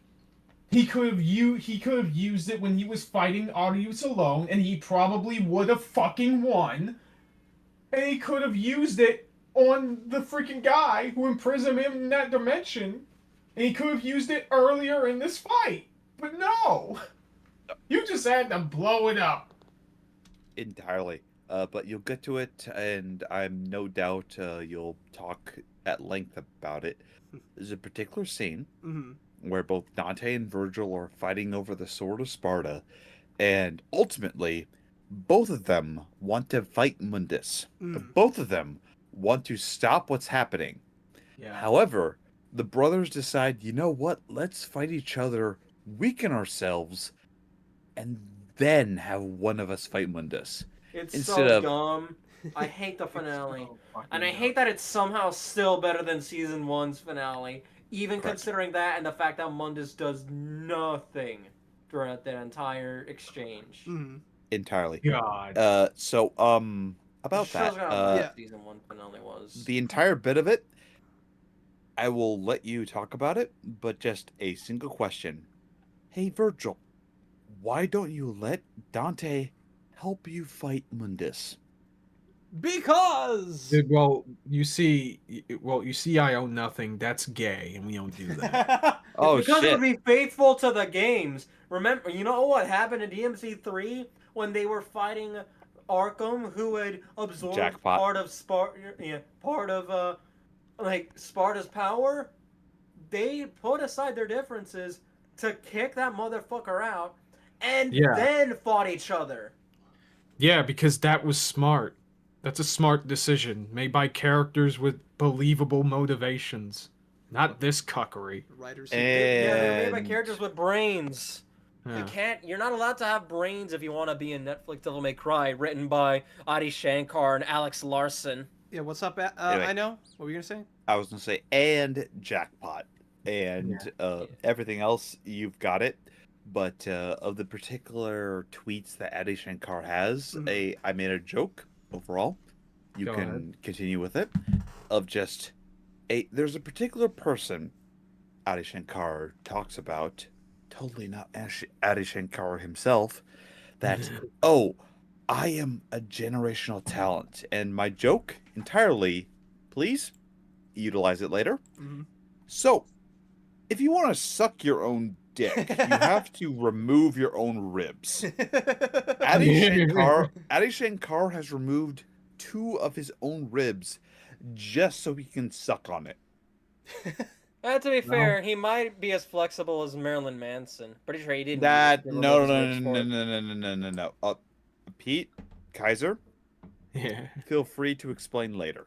Anyway, I have to continue. I have to continue everything. Sorry, I have to move to a house. No, go ahead, man. Do your thing. Appreciate you being here. Later. I appreciate being All right, good here, luck. and thank you so much, Bio, Kaiser, CBF, everyone. Pete, Yep. you are fantastic. This is amazing and a great time. I've been smiling for the last several hours. Oh, so- stop.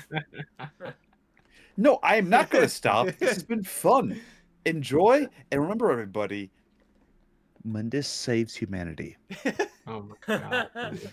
Praise be unto Mundus. But remember that. Here we Anyway. go. We'll get Y'all to it. take- See. you guys Later. get to it. Take care, Yeah, we everybody. get to it. Have a good time. Yeah, See take you. care, man. Stay platinum. All right. I'm staying platinum. See, All right, that's how I enter my devil trigger. Is I know compliments me, and then I just blush into a big red demon, and then I kill everyone. Yeah.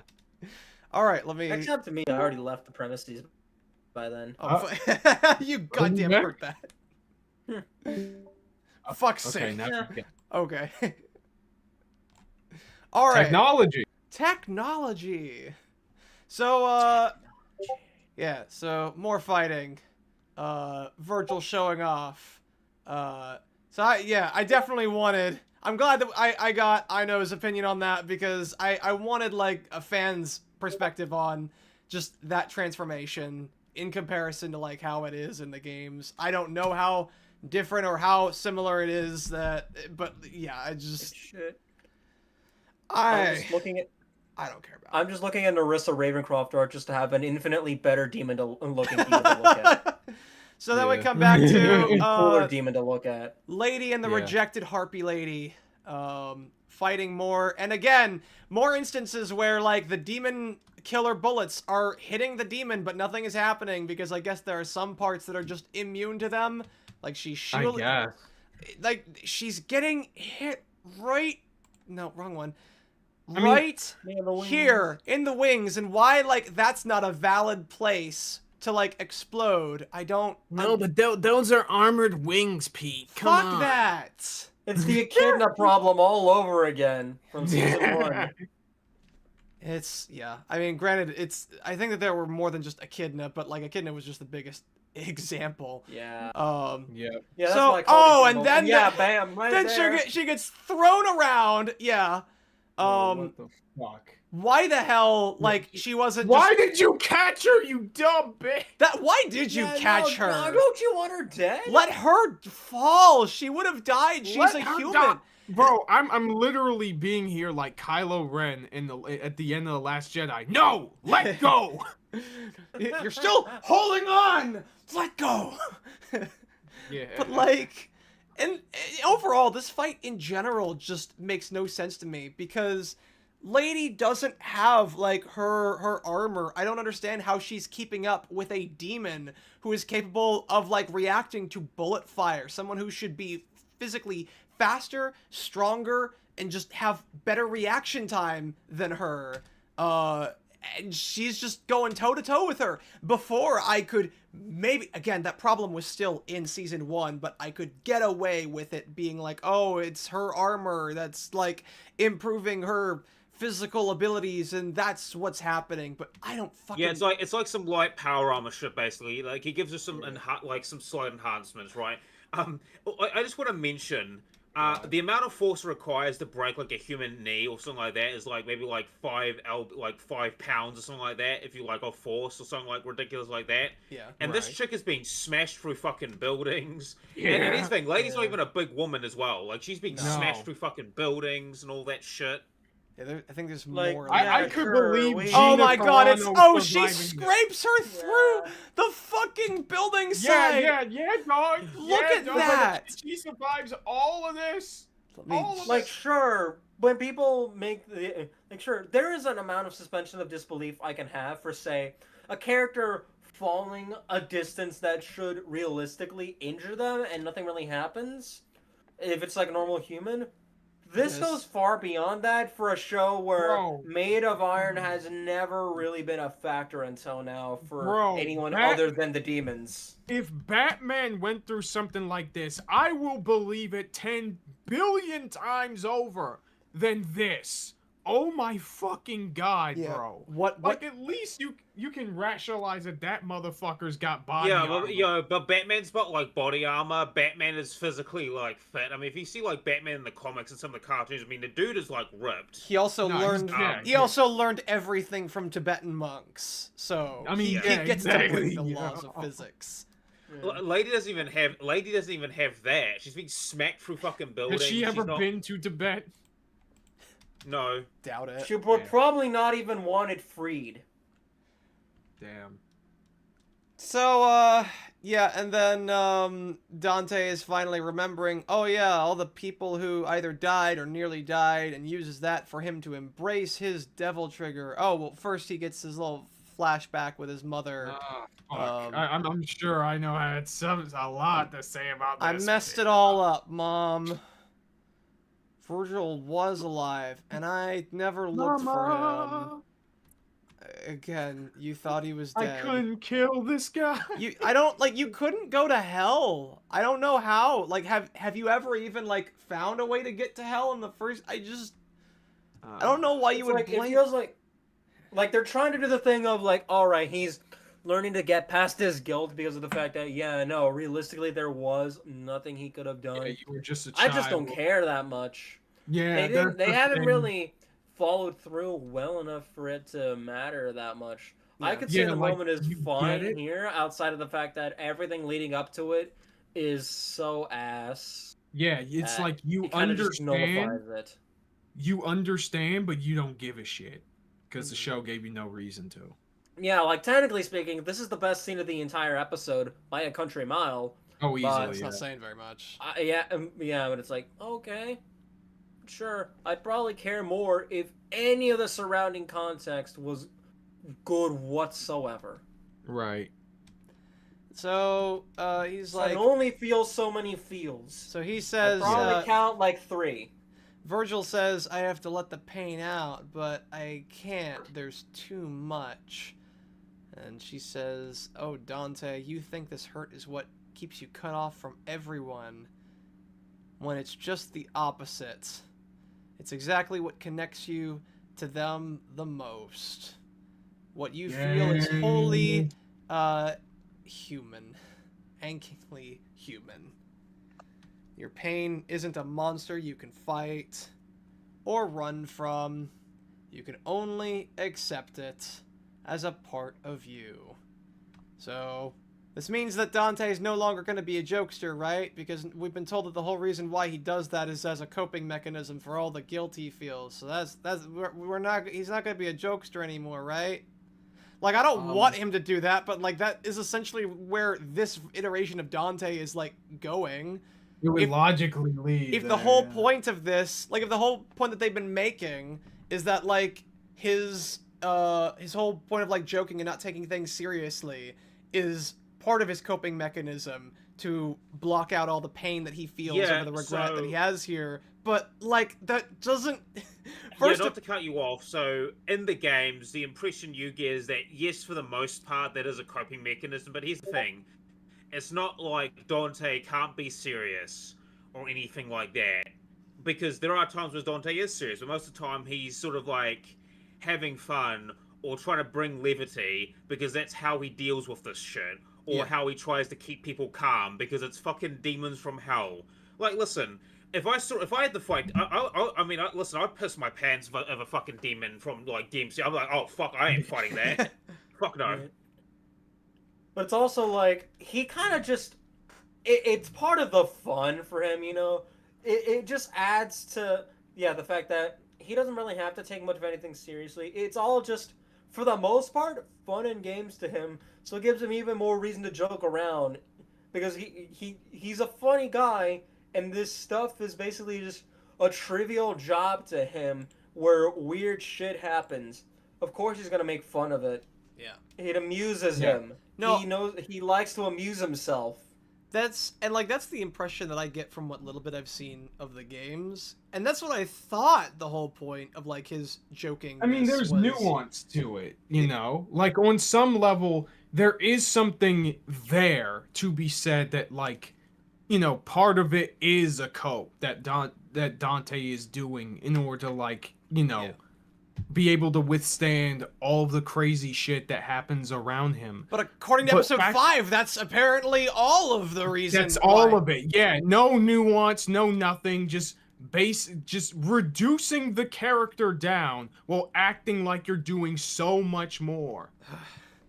Yeah. So, and again, I don't want him to stop being a jokester. Like, it's the one thing that I actually kind of find, like, remotely entertaining about this Dante. But at the same time, like, by establishing that that is the reason why he doesn't take things seriously, you are effectively shooting yourself in the foot by not going through with that when you set this up as, like, this big turning point in his character. And granted, I don't know if, like, season 3 is gonna have him just taking things 100% seriously, but I don't think that's what he's gonna do. And I mean, episode 8 kind of... Sorry, but like, episode 8 already kind of shows that he's not even really doing any jokes in that episode. Yes. So maybe they are just going to have him either quickly or slowly tone down the joke count. There's no winning with this. There's no winning with this. No. If you have him continue being a jokester, congratulations, you have now gone against, like, a pivotal moment in your character's development by going back on the thing that you were helping them, you know, work past as, like, the thing that was a representation of their repressed trauma. If you do go through with it and he's no longer a jokester, great. Dante is now so much less entertaining as a character. There's no... You just get DMC2 Dante. You just get DMC2 Dante again. You have set it... The most boring iteration of Dante in the mainline series. You have set it up where no matter which way you take it with Dante in season 3 going forward, you have effectively shot yourself in the foot. Yes. We all lose. Yeah. Like DMC2 it's Dante. It's like AVP. No matter which side wins, we lose. Like the thing with DMC2 Dante was that he was just boring and nothing 97% of the time, outside of like a weird coin flipping gimmick where each side was the same, and like 2 quips he made in the entire thing when he was relatively deadpan making them.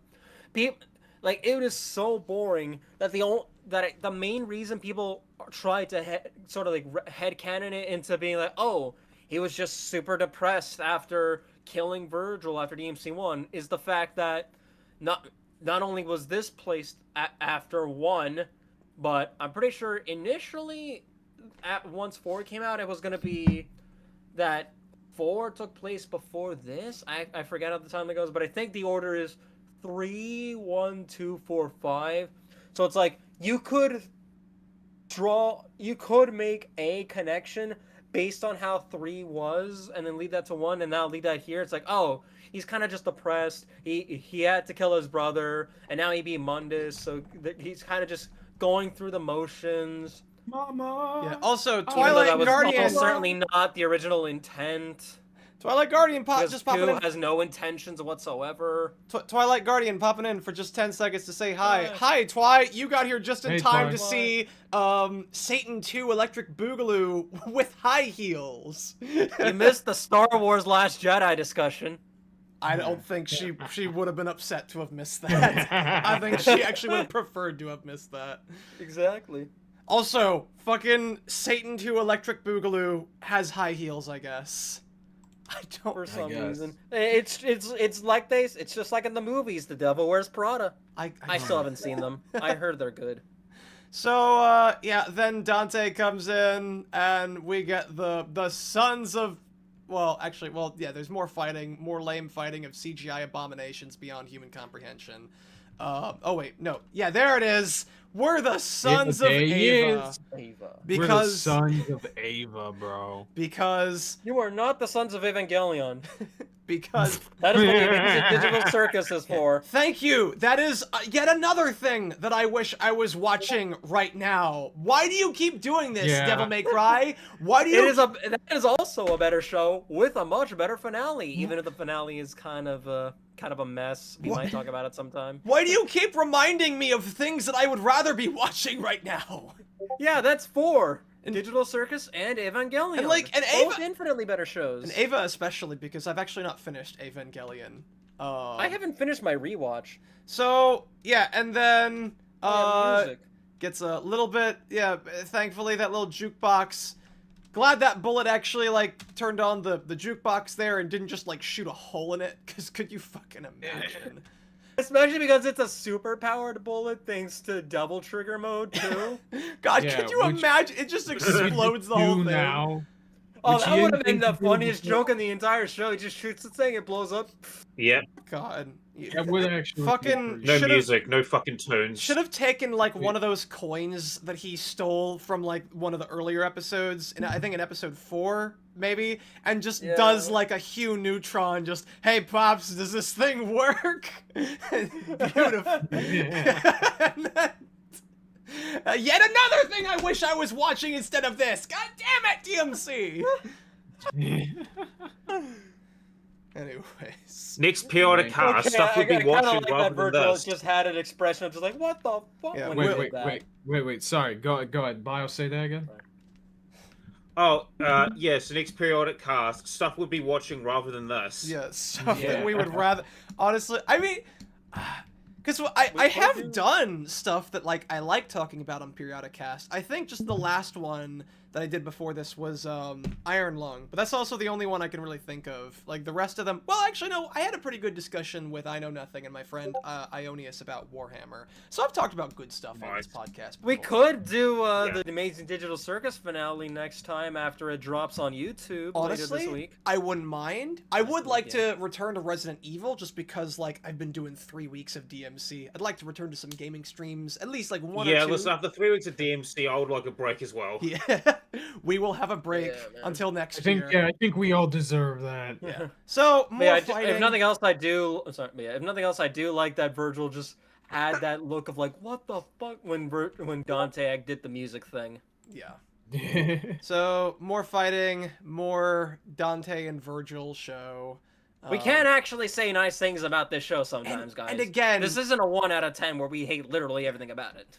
and again, like with powered up Argosax, he should be able to just telekinetically like stop one of these two, just shoot them with a Demon Killer 950. But no, I guess not. Again, why is the power up something that just makes him weaker? He is so much weaker than he was as Arius. And slower. And yeah, he does not, for some reason, he just decides, you know what, I don't care about using any of my powers that I had when I was Arius. Yeah. Now that I'm effectively the equivalent of Mecha Hitler, I don't have to do anything. To draw upon your earlier Wolfenstein bit. Yeah, so instead of like the characters being him because of, them being smarter or finding a creative solution to a problem, they just push him back because he's just fucking stupid. So then, We're about to get the Batista bomb! Yeah. So Lady, I'm not sure what happens. I think that she like gets a good lock around her wings, and Yeah, she's she not. suplexes basically. Well, wait. I'm not sure what's. I don't know what's hate happening this. here I because fucking hate this. her harpy. By the way, that's not how knockoff fucking physics work when it comes to flying, by the way. knockoff harpy lady's wings are not like constricted here. She can still move them. I don't understand why she's losing altitude. She just is, and I guess that must just mean that she's flying towards the ground, and I guess she's going to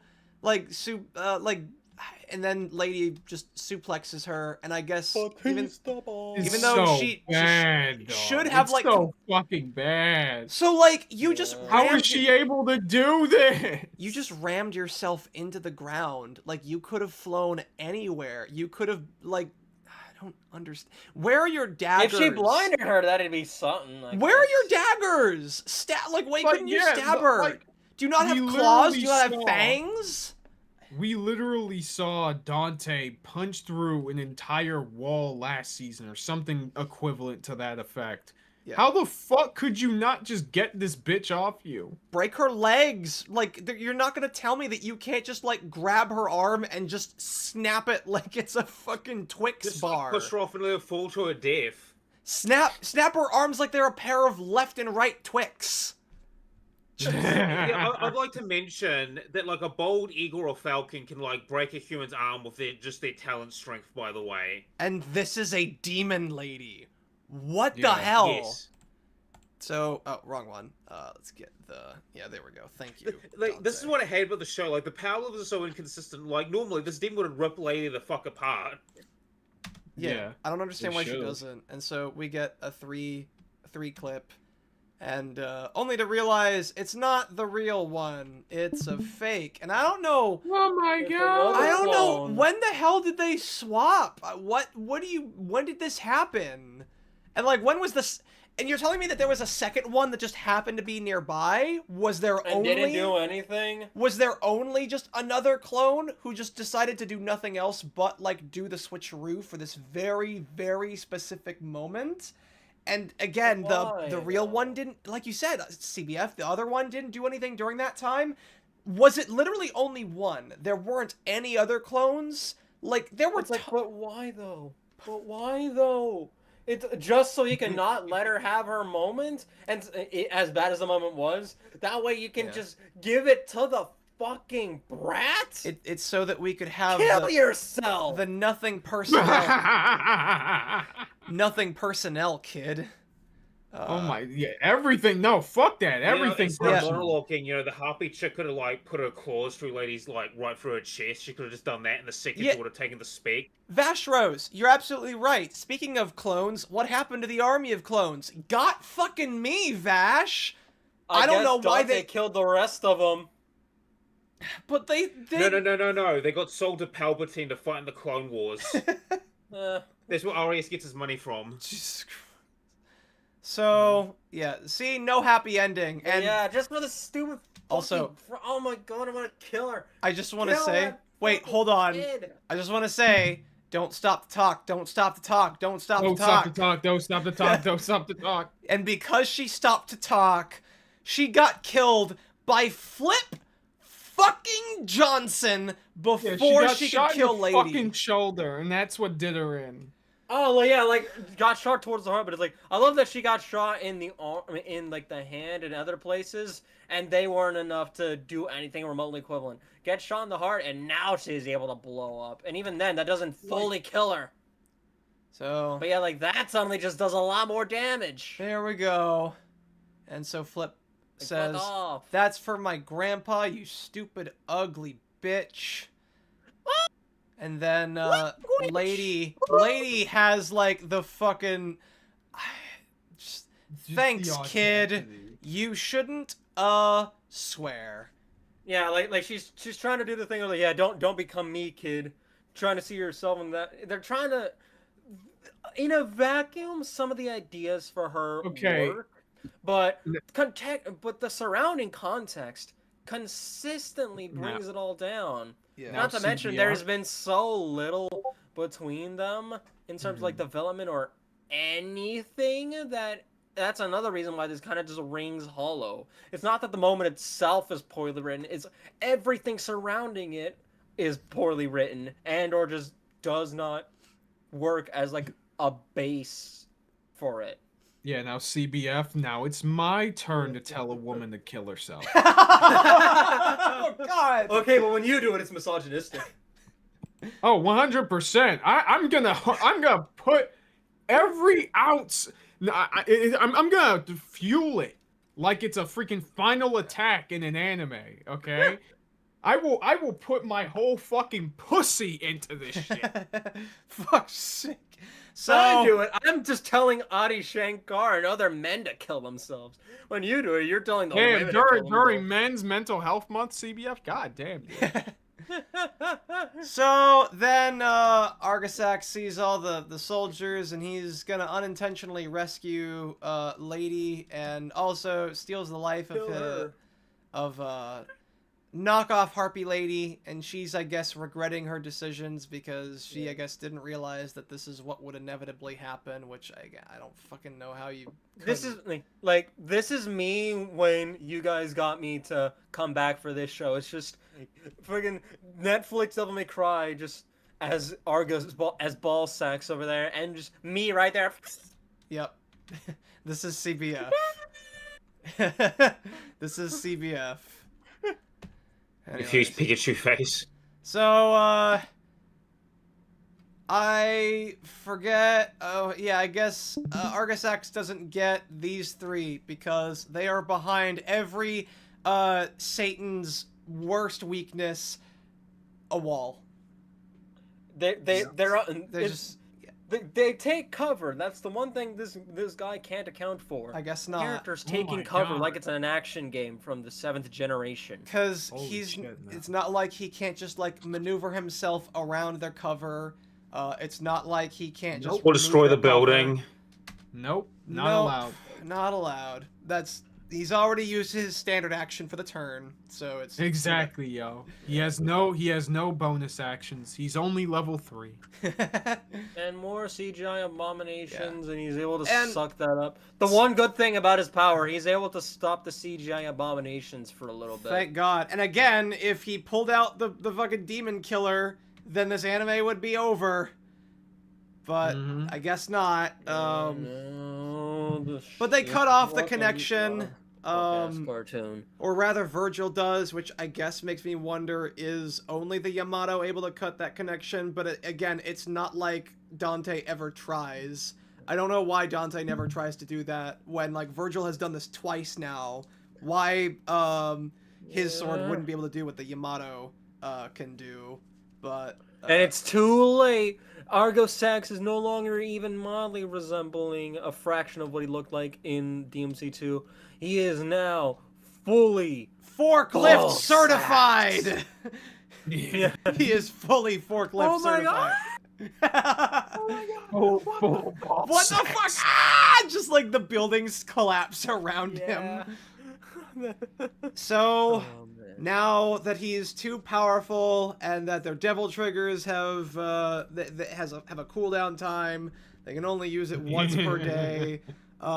Lady's like, you have to release the barrier so that Mundus can kill him for us. So it's too late, Dante. It's too late, Dante and Virgil. You cannot defeat me. I know, but he can. Yeah. Yet another thing I wish I was rather watching right now. Oh yeah, now they're just having their death battle moment. They're just like, all right, so who would win in a fight, Mundus or Argasax? So they decide. Mundus might high diff. So they decide it's Mundus since Argasax technically still isn't at his full power yet. So, but in order for them to do that, they need to get Argasax into the demon world, I guess. So it's back to the original plan. Yeah. So there. Yeah. They open up the portal, and there it is. Hey, there's a bunch of fresh meat that he hadn't sucked up I yet. don't really know why the gravity is now 0 gravity all of a sudden, and why Lady is being pulled towards, because that wasn't something that happened in season 1. At least not that I remember. That doesn't even happen to those other guys. Because Science Pete, don't question it. And that doesn't happen to the other two. Why? So, why are they able to run? Uh-oh, what happened? There's nowhere to run. There's da-da-da-da! Why is, oh no, VLC stopped working. I guess that means, I mean, Netflix stopped working. Netflix is, anyways. Netflix, yeah, definitely Netflix. Yeah, so, they shoot Argasax with their guns with so much force, it actually shoots Arius outside of Argasax's body. And I want to pull up the visual for that because it's fucking insane. Why the hell didn't you guys do that earlier? You guys No could lines have were pulled cut. out his... You literally have the ability to pull out Satan 2.0 Electric Boogaloo's heart. Not to mention, yeah, especially because Dante is supposed to be a sharpshooter, ain't he? Let's see. Yeah. Like compared to Virgil, Yes. who's the better hack and slasher, Dante is the better sharpshooter. Oh yeah, Yeah. they do the jackpot thing. Well, only the pose is Dante- completely wrong. Dante does the jackpot, and Virgil rolls his eyes because he's mature. He's Granted, it's funny because in 3 they did do that, and in 5's like, don't you dare say it, and Dante just does it anyway. well, yeah. But yeah, they got the pose. They didn't even get the pose right. Because either. well, yeah, of course they reference DMC5 because that's all Adi knows how to reference. That's the all only he could do. Yeah. all he knows. Can you blame him? I can't even be mad at him anymore. So they shoot him with so much force, it shoots Argasax's heart out of him. Ballsax does not have a heart anymore, and he's vulnerable. If they did this while they were in Devil Trigger form, like they could just stab Arius and the fight would be over. This is At also this point, they could proof- just run up to Arius. They and go and could! stab him in the Yeah. They face. could! They Yes! could just run up to him. Now, like, I guess now you could make the Or just argument keep shooting him. of Just like, keep shooting him. just keep Yeah, shooting, all just they- keep shooting, just keep shooting. Just keep shooting. Why did I Bro. think So- the same thing? Why the hell they're waiting for like him to rejoin Argasax's body? I'm waiting. I'm And waiting. but like they I'm have waiting. so much power that they can just shoot him into space. No, literally. Wait, actually, and this is no, even No, more. listen, they had the recharge, they had to skip a turn. You know, Oh, they had to yeah. skip Yeah. their turn basically after doing the stupid move. So Also, this never mind. I is- should not wait, wait. reference waiting. That was an awful SpongeBob episode, and everyone knows it. I was Also- referencing. Excuse you. I was referencing Finding Nemo. Yet another Yeah, thing that I right. would have Yeah, rather good be thing. watching right now. But yeah, also like, fucking, god damn it, I almost forgot my thought. This is even more proof that Virgil could have beaten Arius single-handedly if he just went fucking Devil Trigger. If two of them could do this much damage together, Completely, just saying. undeniably. So then Virgil's stupid. Virgil goes in. Potentially. I mean, in Is- fairness, who is the stupidest character in the show? Him, Oh my God. Lady, Arius, or Dante? Out of the four. Virgil by Virgil no, by Virgil. virtue that he could have stopped this entire nightmare of a show from happening the way that it has. Virgil, You because chose like to. he's like every single episode has some degree of like Virgil idiocy. Like Virgil's the biggest idiot, like without question. Like I was thinking about it at first, but no, the sheer consistency in every single episode, in every single scene that he's in, where we are just consistently like ragging on him for stuff that he does or doesn't do, and how it reflects on his intelligence. No, he's the dumbest, without question. Virgil, Especially because his abilities are probably the second most broken in terms of just bending the setting over, bending the narrative over backwards. DJW, Like only rivaled by Arius. DJW, yes, Virgil still believes that Mundus about his father. Yeah, like that's Which more is so fucking stupid. Yeah, he believed Mundus about his father. He fucking the pretty much every single like he left Dante and Lady to have to figure out how to keep the last Arcana away from Arius for 22 hours when he had the way to stop that. He didn't use his Devil Trigger in his fight against Arius. There's so much stupidity throughout the entire like it's Virgil, no question, no diff. He beats all of them in the stupidity contest. Wow, So- he no diffed them? Damn. Yeah, completely. No, I just, Not even a mid diff between him and Arius. but yeah, no, Poor I lady. think like Arius has like a really dumb motivation, but like as far as I don't know if I can say that the stupidity in his decisions is as consistently stupid as Virgil's are. But, So yeah, then Lady I guess gets knocked out again. Not sure why. Because Yeah. the plot. And the needs sword to goes- happen, it does plot things. I don't understand what this whole gravitational pull towards hell is, because like, okay, if things are being sucked into the air from here, It's like, magic. wouldn't that also mean that like things would also be sucked up from hell into Earth, or is that not how that works? Do things only flow from Earth into hell? Why does it do that? It's magic.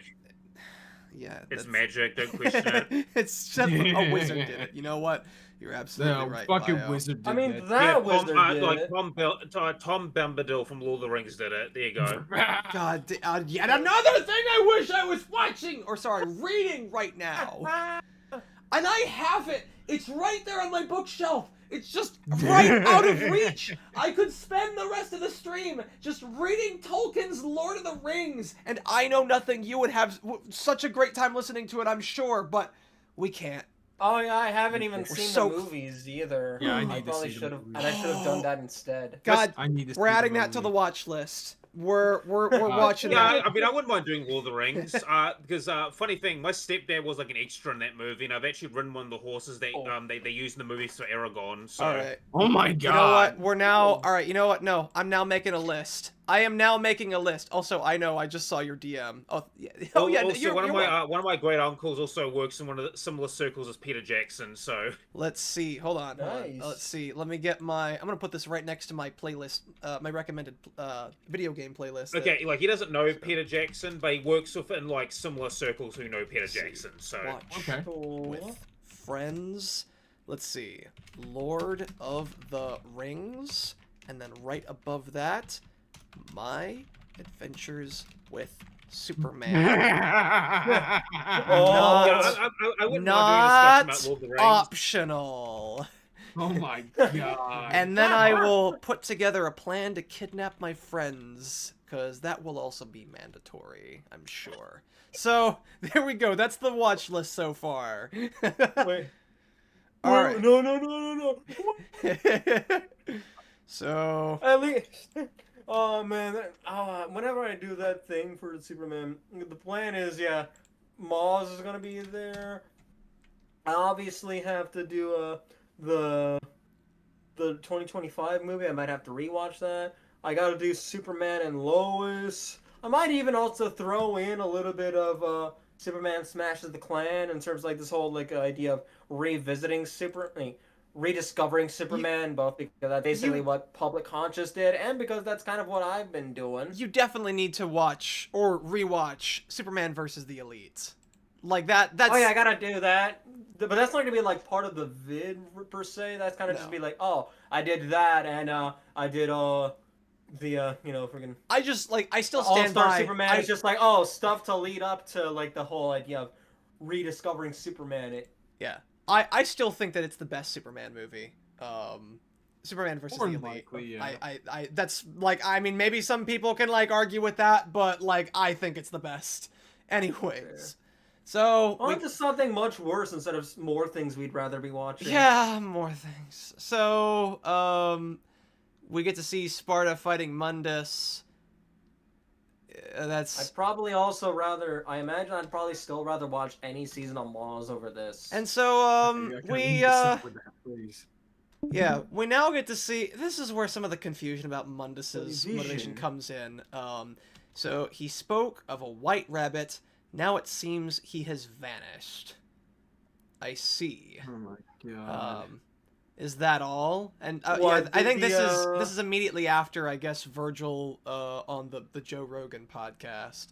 How do they know what did the I guess Jester tell them? I guess there's a demon on Earth who's relaying information. I don't fucking know.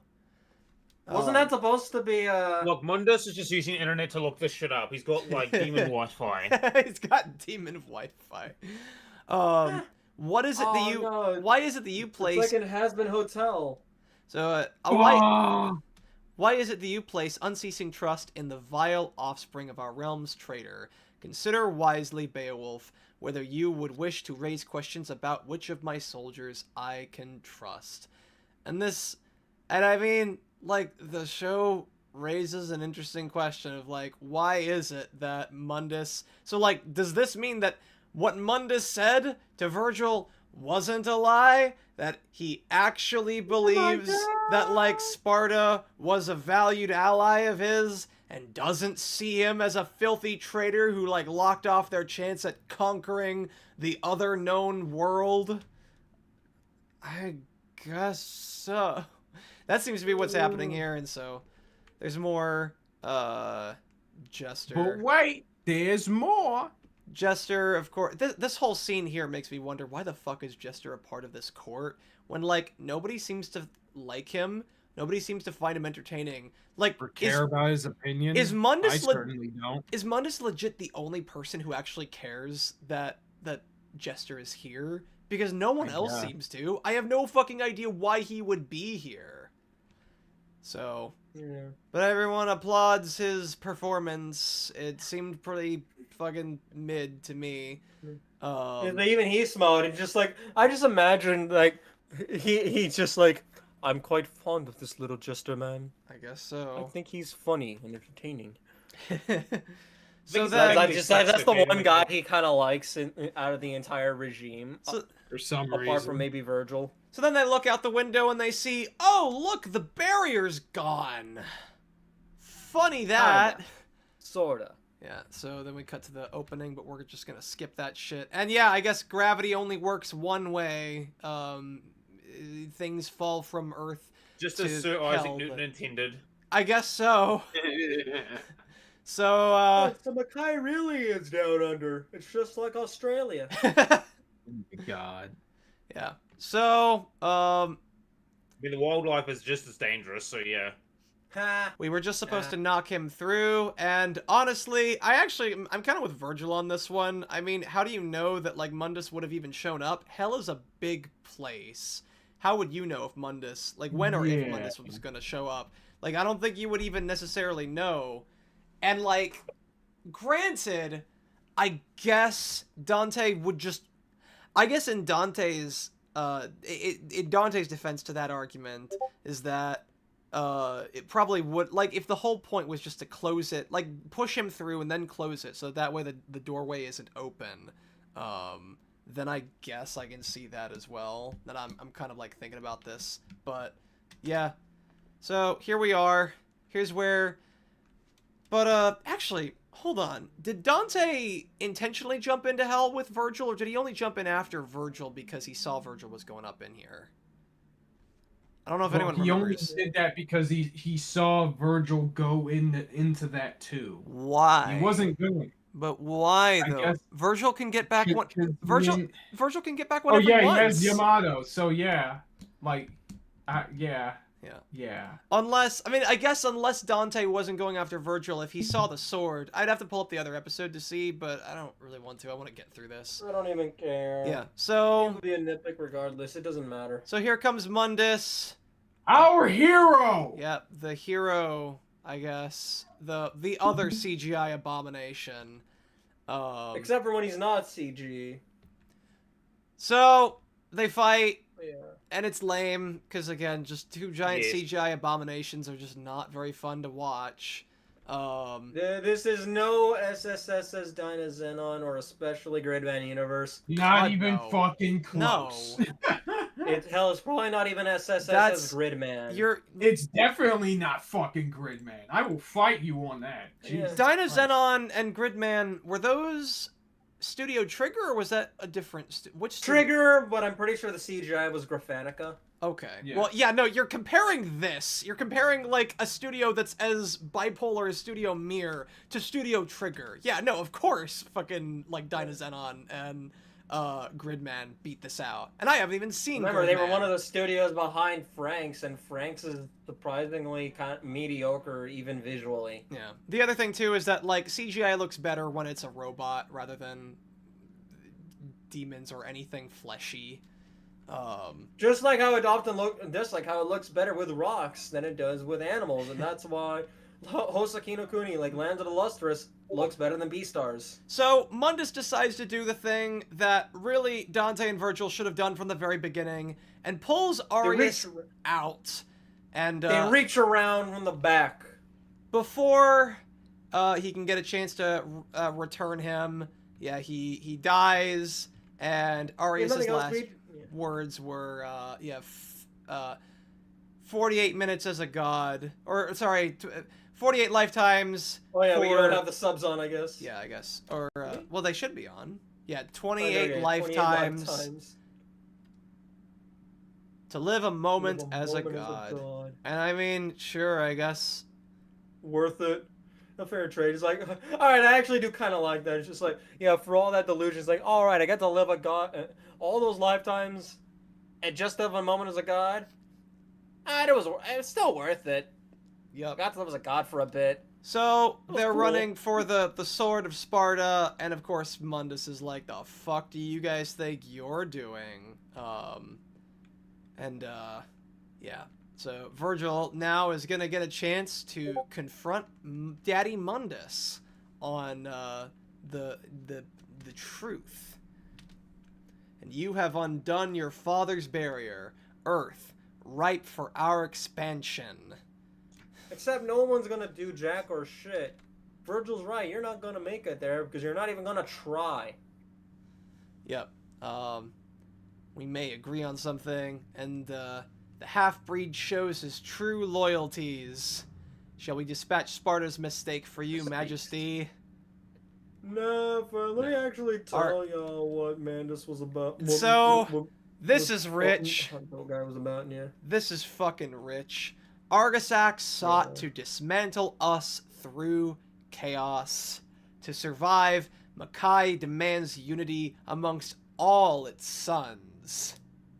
You know, except for the ones that you decided to brand with the Ouroboros and kill.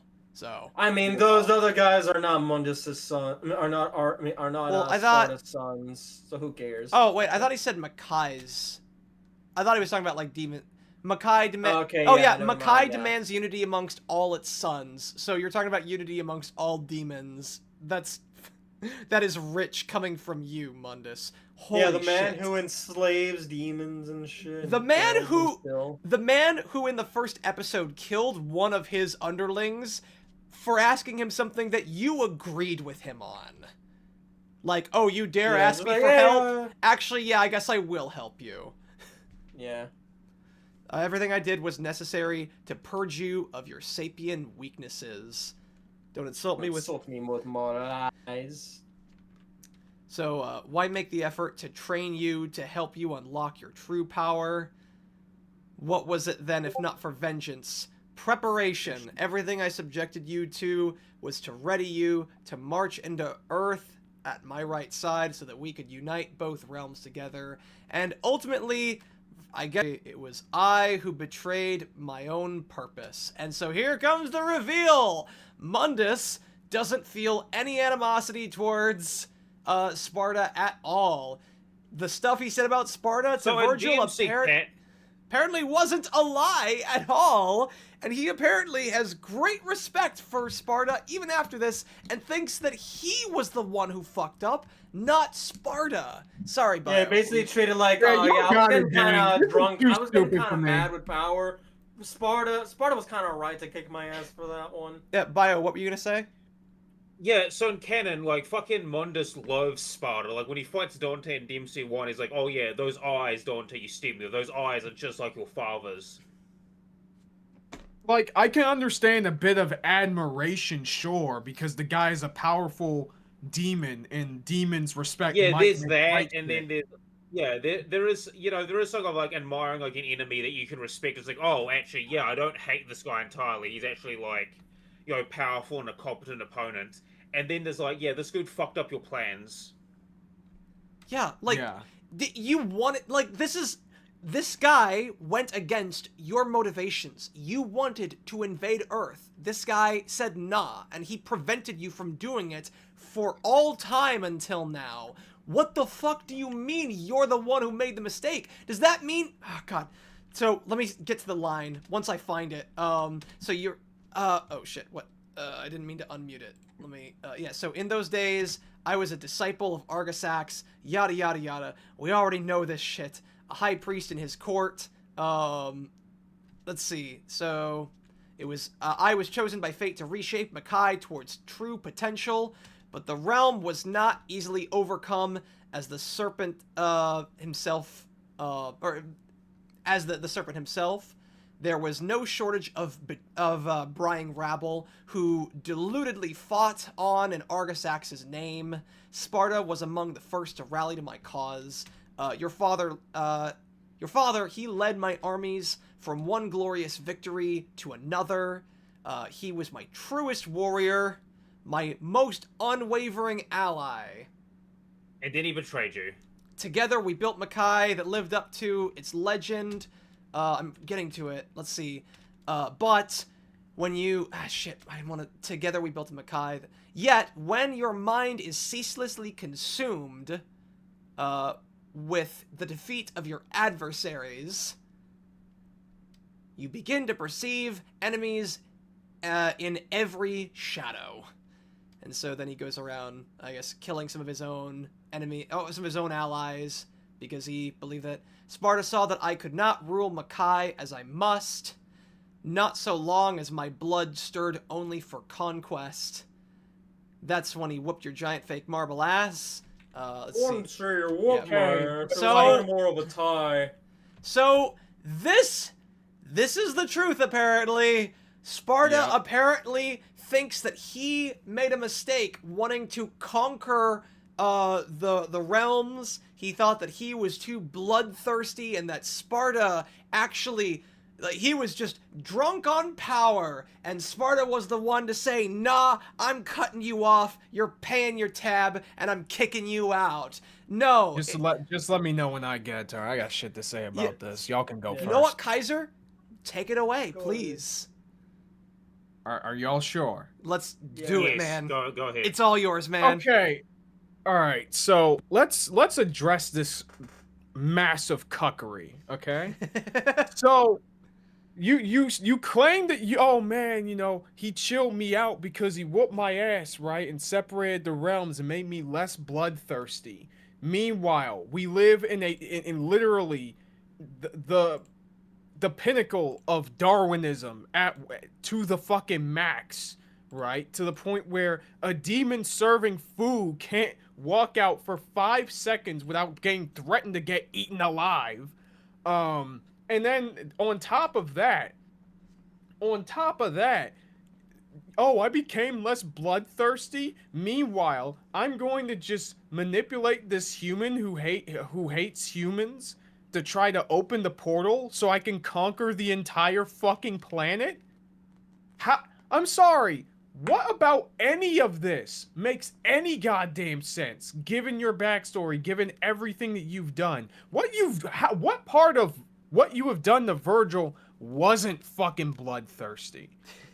Like, all we see is you killing people who you are perceived as, like, people who betray you. And given how they are demons in fucking hell, honest to God, I have no reason to believe that they wouldn't, you know?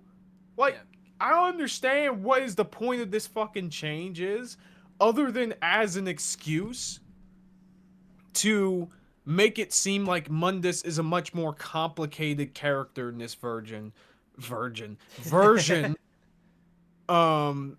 than he actually is, because what he is a mongoloid. This isn't Mundus, this is mongoloid. This is actual fucking like people with mental disorders are much more realized people than this dude. Completely. I just want to mention that Mundus and, like, the canon DMC, and even in, like, I don't know, the reboot to a certain extent, is literally like Malice and Evil, the entity. Like, he is a creature of pure evil and maliciousness, right? Yeah, there might be, like, some demons that can be slightly redeemable or, like, have virtuous qualities about them. Mundus has none of that. He is evil and power personified. He's basically Proto-Sauron. Or literally whatever the fuck. This works. This is the big. You make it sound like he raised the barrier for your sake, not for the billions of humans he saved, or worse, at your hands. Sparta had a certain fascination with Earth. As sapiens may watch ants make pattern in the dirt, do not mistake that with caring for their lives. Oh yeah, you know what? Mundus, yeah, because you knew him so well, says the guy who had to wait like hundreds or thousands of years or whatever the fuck until you realized, until you had this cope that, oh, no, he wasn't trying to kill me. Sparta Senpai was trying to save me, Uwu. But like, And not to mention, it's weird that he is literally the only one who thinks that Sparta was just trying to knock some sense into him and like and take him down when everyone else is like, oh, that venomous, filthy traitor, odious Sparta. It's like, why didn't he just be like, no, you fools, like, we do not disrespect Sparta in this house. He only fought me because I was literally just killing everybody I saw because I just thought of everyone as an enemy. He basically set me straight. Otherwise, like, half of y'all wouldn't even be alive now. I'd probably have killed half of you by now. But guys, this line right here, it kind of has a point. Like, just as humans can be fascinated by looking at ants and watching them scour, like, just walk across the ground, that doesn't mean that they care for them. Also, like humans, we occasionally look at ants and decide to just arbitrarily procreate with them and create half-breed human ant hybrids. That's totally what humans do. Yes. Don't mistake that for caring for them, though. That's not something... You know, as you do. I think I mentioned this in the previous cast, right? But with this frame of logic, like a demon getting with a human is basically akin to bestiality, essentially. I was gonna say this is doing it with an ant sounds like the most impractical zoophilia I can think of. This side of doing it with an ant. I mean, this side of doing it with a spider.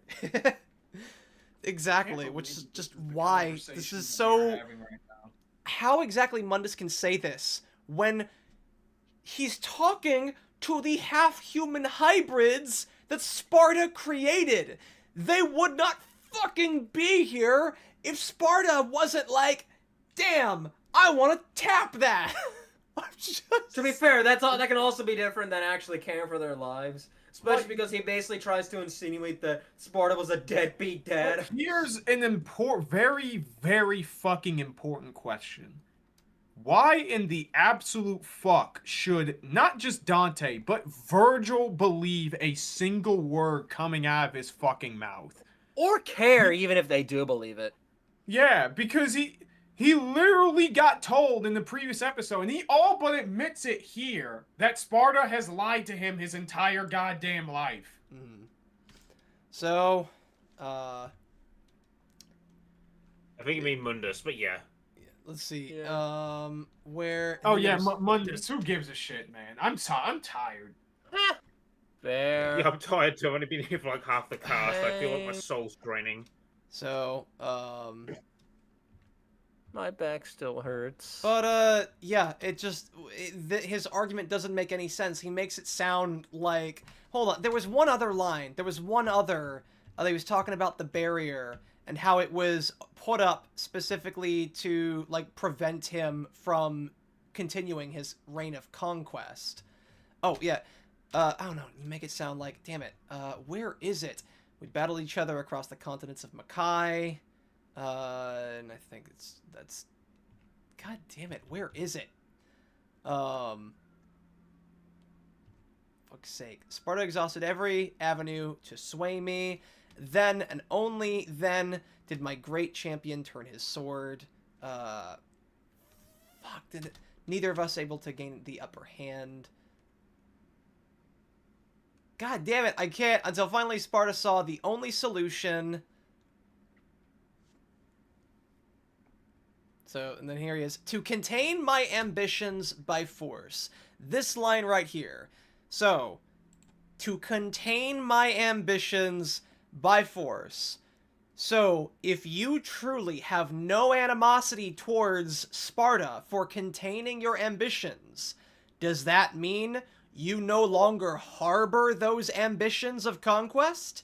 Does that mean that you no longer want to conquer Earth? Well, obviously we know that's not true, as you've admitted in this episode. So, then doesn't that just mean that you should hate him for containing your ambitions that you still have today? This doesn't make any fucking sense. This is like you wanting to go to your favorite restaurant because, buy your favorite meal, and someone puts a magic spell that physically prevents you from ever ordering there, ever even getting takeout there, ever again for the rest of foreseeable futures, for the rest of time, and you being like, you know what, that was the right decision, but I still really fucking want to eat there. It's like, that doesn't... But at least now he's not like trying to run over everybody else. He's not trying to kill everybody else who's in the line. Like, this doesn't... That's the only real difference at this point.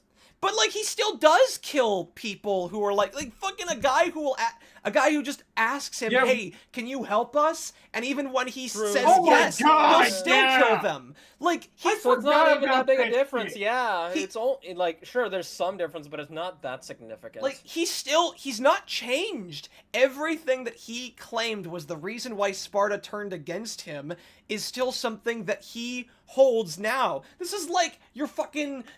This is... But no, Woo. Sparta senpai. He changed me. I was gonna say, like, this is like your ex coming to you being like, I've changed, actually. Except because it's Daddy Mundus, all I can think of is just someone's disowned, drunk, depressive, narcissistic father being like, no, I've changed, and just... But you haven't, though. You're exactly the same person who Sparta went to fight against, but you apparently admire him for fighting against you over these things that does not... I'm done. No, I'm done. No, we're moving on. No, I'm not. No, I can't. This. Listen, we need to get this podcast over. It like, broke. This is almost as exhausting as as knowing that Logan Paul is trying to breach into Yu-Gi-Oh. Fuck! Do not goddamn remind me, because it's worse now, because it's not just the card games, it's now actual video games that he's getting great at. I fucking saw that earlier today. God damn it, CBF, why do you remind me of these things? Not to mention the manga stuff too. He's trying to ruin everything.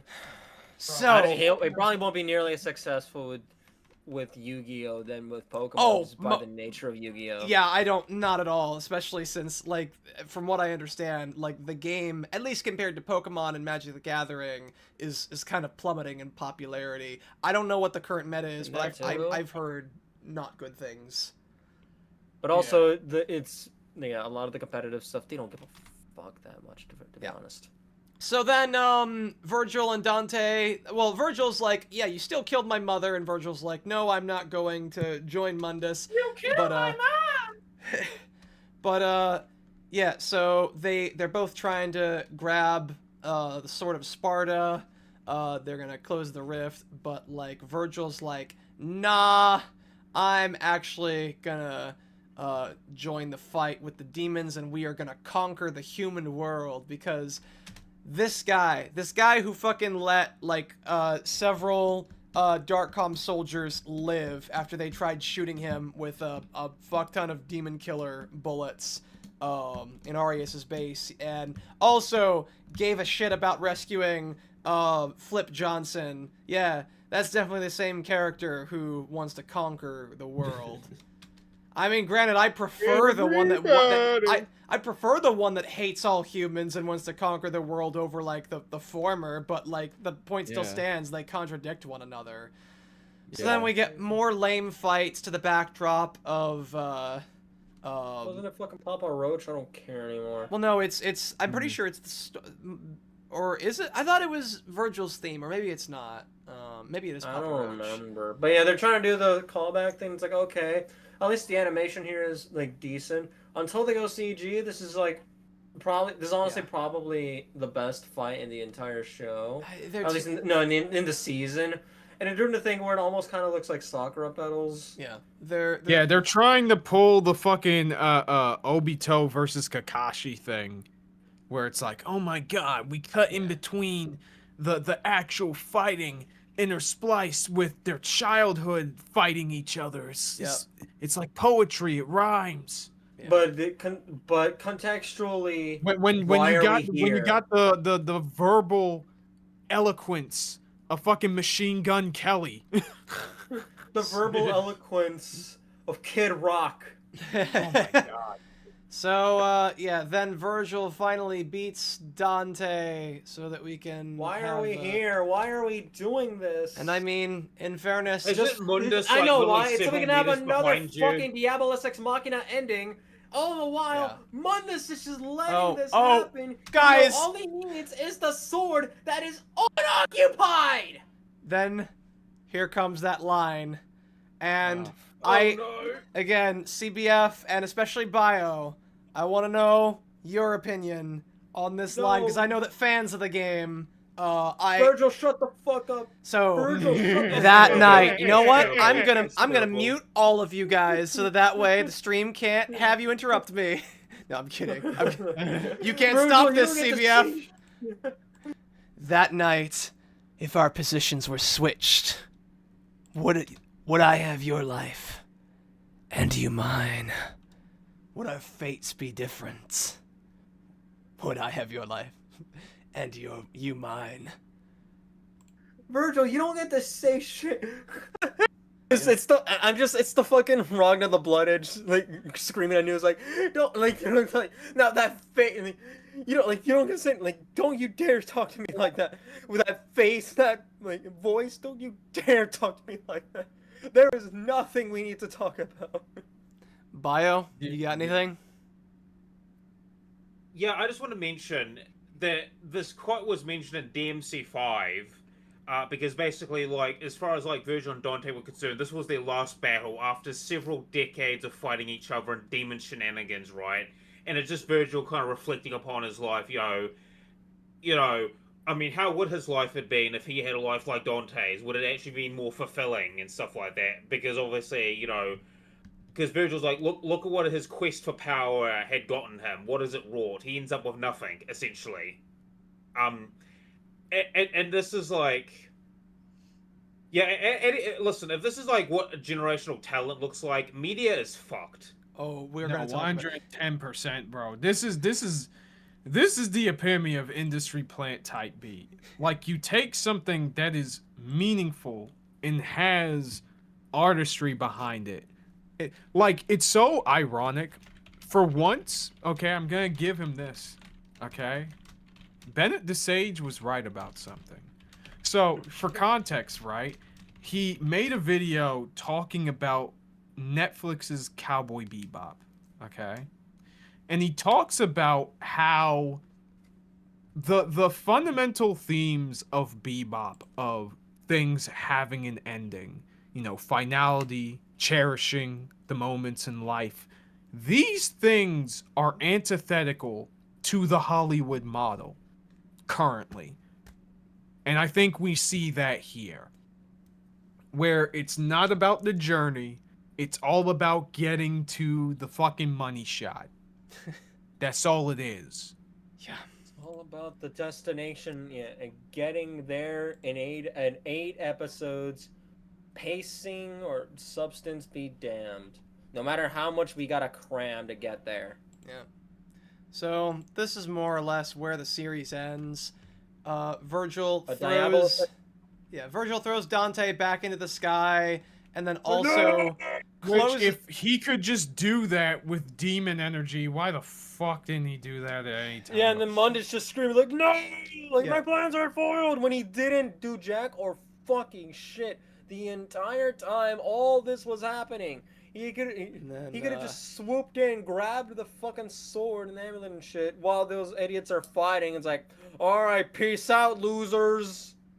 Virgil then closes the barrier. Lazy fucking fat ass just had to sit there and just stand there doing nothing, and then bitch like, yeah. Virgil leaves the. I'll just sum it up real quick so that we can get to the tweets and we can just be done with this. Basically, yeah. So Virgil throws Dante into the portal, and even though Virgil holds on to the Sword of Sparta, he removes the amulet and leaves it with Dante, so that way the door or the wall, the barrier between the two walls, cannot be easily opened again. Which, again, why the fuck are you doing that when you just declared that you were gonna help invade Earth just a minute ago? Like, the only... Also, wants to stop Virgil from teleporting out. Like, Mundus is distracted, cool. teleport out with Yamato. Bye, bitch. Basically, yeah, like, yeah. Does So it make any fucking sense? So then, yeah, and that's pretty much it. Dante's over there, and Virgil, I guess, is gonna have one more standoff with Mundus. We cut to black. Oh yeah, Flip Johnson is here, and then we get to see Lady, access those files and realize, oh yeah, it was my father the whole time. Everybody's kind of getting back together with everyone else. Oh, I'm so sorry, everything's so bad. I actually don't know what's going on with these two. Except for Dante, who is now more alone than he's ever been in his entire life, arguably. And now, like, part of it is the fact that now we have to talk about like the whole romance thing again, because like the idea of like, oh, I need you to, because either at the start of this episode, or I think the end of the last episode, he basically told Lady to like promise him that they'll meet up at this function at this diner when they're all said and done. And now it's just like, nah, she broke that promise. She broke her promise to him again. Just to deal with her own bullshit. Again. Lied to him. Yeah, so now, like, even though she's been all up Virgil in his threw him business. out. Enzo's still dead and he's never coming back. He has no body at all. Yeah. And so... This is just a Diabolus Ex Machina ending. And then, also, I don't know what's funnier, the fact that this is called BBS on a play of BBC, or the fact that everything is BS in this show. big I'm going with the bullshit. later.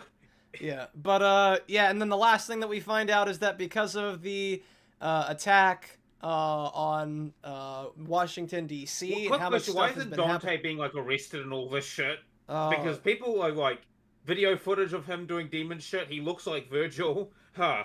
Honestly, like, next season they might be sending someone, like, they might be putting out a hit for him, but, like, at least as of right now, I don't know.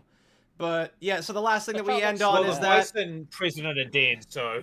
The U.S. has decided, you know what, we're getting all the guns after everything that happened both in New York and now D.C., we gotta get a full-on military state up in here if the demons are gonna start invading more, and I'm guessing that's probably gonna play into something into the next one, because we can't have Devil May Cry without Green Day. That was something that was a core essential part of the games.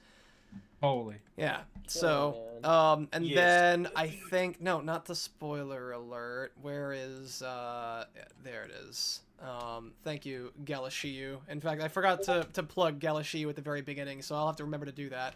And, yeah, then Lady's trying to meet up with Dante after she finds out, who... No, not Dante. She's not meeting him at all. She's going away to do her own thing. Oh, right, yeah, because she left... Sorry, I thought... Yeah, no, she was leaving a letter, I guess, for Dante. Yeah.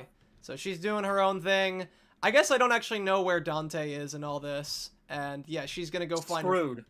She's gonna He's go... just laying there crying in the rain. Processing everything. In the rain. Dante hasn't won a single fight in this entire season. No. Yeah. Oh. So... No. And then, yeah, that's, Edgelord moment. Oh, yeah, Sick of there's Edgelord Dante. Yeah, moment he's for in other the guy. little... Yeah. We, get some more... Yeah, so he's just there crying. And that's how the season ends. And that was Devil May Cry Season 2. What's everyone's... Diabolus Ex Machina. Alright, everyone's thoughts. Going down the line. Bio, start us off. Yeah, I'd rather get like sodomized with a cactus than watch the show again. The show is terrible. That's it. Rather have a buffalo take a diarrhea dump in my ear than watch this shit. Yeah. Anyways, but yeah, CBF. Alright, I have two things. One for this ending, and then for the show itself, the season itself. It's Go like, for it. the thing with this ending, like, yeah, again, it's a Diabolus Ex Machina for the sake of it, just like last time. But I will say here, I actually don't entirely hate this rendition of Shall Never Surrender, even though, yeah, they're basically just co-opting Nero's theme for Dante again. I actually kind of tolerate sonically just the acapella section before leading into this like blown out metalcore just solo going in for the credits. But also just like, I know people like Mogcom complained about the usage of it. I also don't hate it in the sense that it is supposed to be a tragically ironic usage of it. Because, yeah, in the original Devil May Cry 4, it is about essentially in the unity of human and demon thanks to Nero and his relationship with Kyrie just being further cemented at the end for like a hopeful ending. And now here it's being used for everyone separating, going their separate ways, and Dante being more alone than ever before, both from his demon and human sides. It's a subversion, guys. Yeah, because those are always the best. There's never anything wrong with But those. yeah, the skillfully show, subverts, this season, skillfully subverts expectations. But yeah, get to the second part of that CBF. The greatest subversion this show ever made was making me think that somehow season 2 might actually be an improvement. Every single thing, basically every single thing in season 1 was made significantly worse, and season 1 wasn't even good to begin with. It was like mediocre to bad. But no, this season is terrible, top to bottom. Like, it's not like the worst thing I've ever seen or anything, but man, it is. I will say this: like, even though Has-Been Hotel season 2 is probably worse, that was probably a more engaging and less draining viewing experience than this is, and this is easily worse than at least season 1. This is the second worst thing I've seen all year. Yeah. What's the first? Oh, Has-Been Hotel season 2. Yeah, I was about to say. Yeah, we were there. You were there. You were there. I was there. Hey, what are you talking about there? Too. But you was there too. Yeah. All right, Kaiser. What are your thoughts on this season? Somebody should take this N-word's job. Just act like, isn't he Indian? I don't give a shit. Kaiser's just like, fuck it, Bankai. Yeah, well, soft, but this is my Shikai, okay? Shikai. This is my Shikai a little bit. Black on Indian crime. Yeah, no, you're taking the jobs from both the Indian and the white man. Oh, exactly. Damn it. But yeah, fact, dog, this season in this entire show is just a 2-pack of ass.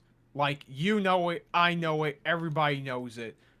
This guy is just an industry plant who's somehow gotten away with so much bullshit to get where he is. He is the Zack Snyder of the new generation. And I hate everything about it. Wasn't he also kind of, like, known to be a bit of a creep? I forget if that was one of the things that one Reddit post or something talked about in terms of the allegations of Shankar. I don't know if any of it was, like, none of it, up to my knowledge, has been proven true, but there have been allegations. Yeah. So. Yeah, listen, it's innocent till proven guilty, so let's not touch that, because unless there's, like, definitive proof, we can't say. Yeah, so, in general, this is all just, he's a hack. That's all that matters now. Yeah, if somebody has, like, something about that actually, proves conclusive one way or the other, feel free to send that in chat. But otherwise, like, I don't know, man. And, like, fact of the matter is... It's innocent till proven guilty, basically. Yeah. And all that really matters now is that he's a hack. Him and Alex Larson are hacks. So, let's get to some of Adi's tweets at or around the time that this was... More like Alex Ligma. So, apparently, this reveals something that Adi had planned for his vision of Devil May Cry. So, for those of you who have been paying attention to the episode names, I have been showing you the structure the entire time. This was always Dante's Divine Comedy with guns and a red coat. Kill yourself. When was that ever the case? Season 1 was Inferno, Season 2 was Purgatorio, Season 3 will be Paradiso.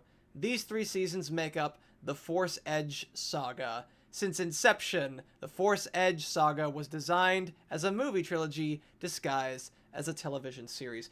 First of all, Dante's Divine Comedy, it's been a long time since I've read it, and I don't even think I finished it when I did. To my I've got the Inferno on my bookshelf. from my recollection, which again could be poor, but from my recollection, it was my understanding that Dante's Inferno was basically just, well, the whole Divine Comedy was essentially just Dante going through hell, then going through purgatory, Yes. and then, I guess, Yes. going to heaven, and basically just seeing Yes. what all goes on there to, I guess, Yes. inspire people to Christ and make them wary about what awaits them in the afterlife. We're like, And also shit talk Yes. everyone who wronged him. and Yes. so, like, Inferno being, these are all the rings of hell until they get to Satan, and then they climb down his leg, and then they get to Purgatory, where there are a bunch of people who I think were sent to hell, but they are given a chance to redeem themselves by going through trials that can potentially reach them to Paradiso. And I don't actually remember what happens once he in Paradiso, but I'm assuming that that's. But like, since we only I have haven't seasons. read that part. I've only read the Inferno. Yeah, since we've only gone over like Inferno, or since we've only gone over seasons 1 and 2, I guess that's not a bad thing that I don't remember Paradiso. But like, what in either of these 2 seasons remotely reflects that in any way, what shape or form, or concept? Okay, so someone read like the Inferno recently, like several months back recently. There was nothing about season 1 that reminded me anything about Dante's Inferno. No. Yeah, no. At all. If I had a nickel for every time a 3 out of 10 show regarding hell had at least one of its writers be incredibly pretentious about Dante's Inferno, I would have 2 nickels, which isn't a lot, but it's weird that it happened twice. I want to read 2 comments real Bro, quick. this is the Socrates of our times, guys. Yeah, Oh, God, no. and for reference, the other was one of the other writers of Has Been Hotel and Helga Boss basically doing the same with, ironically, the opposite direction, being like, oh, our take on Lucifer is like much more interesting and better than like that boring generic Milton crap or whatever. Yeah, Oh but my God. so Which Silver. I would like to remind people that John Milton's Paradise Lost, when it came out in the time, was incredibly scandalous, by the way. Yeah. And for the record, it wasn't Vivty Pop who said that. It was like, I believe, a different guy, like Adam or Alex or something like that. It was one of the other And I'd writers. also like to Not much remind better. people as well. And also like to remind people that it also came out during like the English Civil War, which, you know, writing shit like that could have got him executed, by the way. Because I think this was written at least, I think, just before or during like the English Civil War. You know, like Oliver Cromwell and all that shit. So, Silver-Haired Freak says, the Divine Comedy and this have next to nothing in common. It was basically Hitchhiker's Guide to the Afterlife, where hell is filled with a bunch of dead poets the author didn't like, and the main character spends half the story unconscious. Yeah, which, again, nothing like what we just, like, there is no mention of, like, the fucking, like... immigration of like demons to hell and fucking commentary on like Y2K. I don't fucking just What does Dante's Inferno have in common with fucking Saudia Inferno? Yeah, I want to know where know. Green Day pops up in Inferno and talking about how you don't want to be a Was Dante What- an American idiot well, all wait, along? what was Dante Italian or like the Yes, guy he who wrote... was. He was Italian. Yeah, so like, yeah, I don't remember the part of his poem that said that you don't want to be an Italian idiot. Where was that? Yeah. Where was that? Also, Dante Alighieri, I think, was from the 11 to 1200s as well. That's the time period he's from. Yeah, it's just Roughly around there. 11 to 1200s, roughly around that. So Yeah, none of this works. But it gets better. There's even more. There is a tweet from Adi God. Shankar. All right. Oh yeah, him rage baiting, the part I give the least shit about.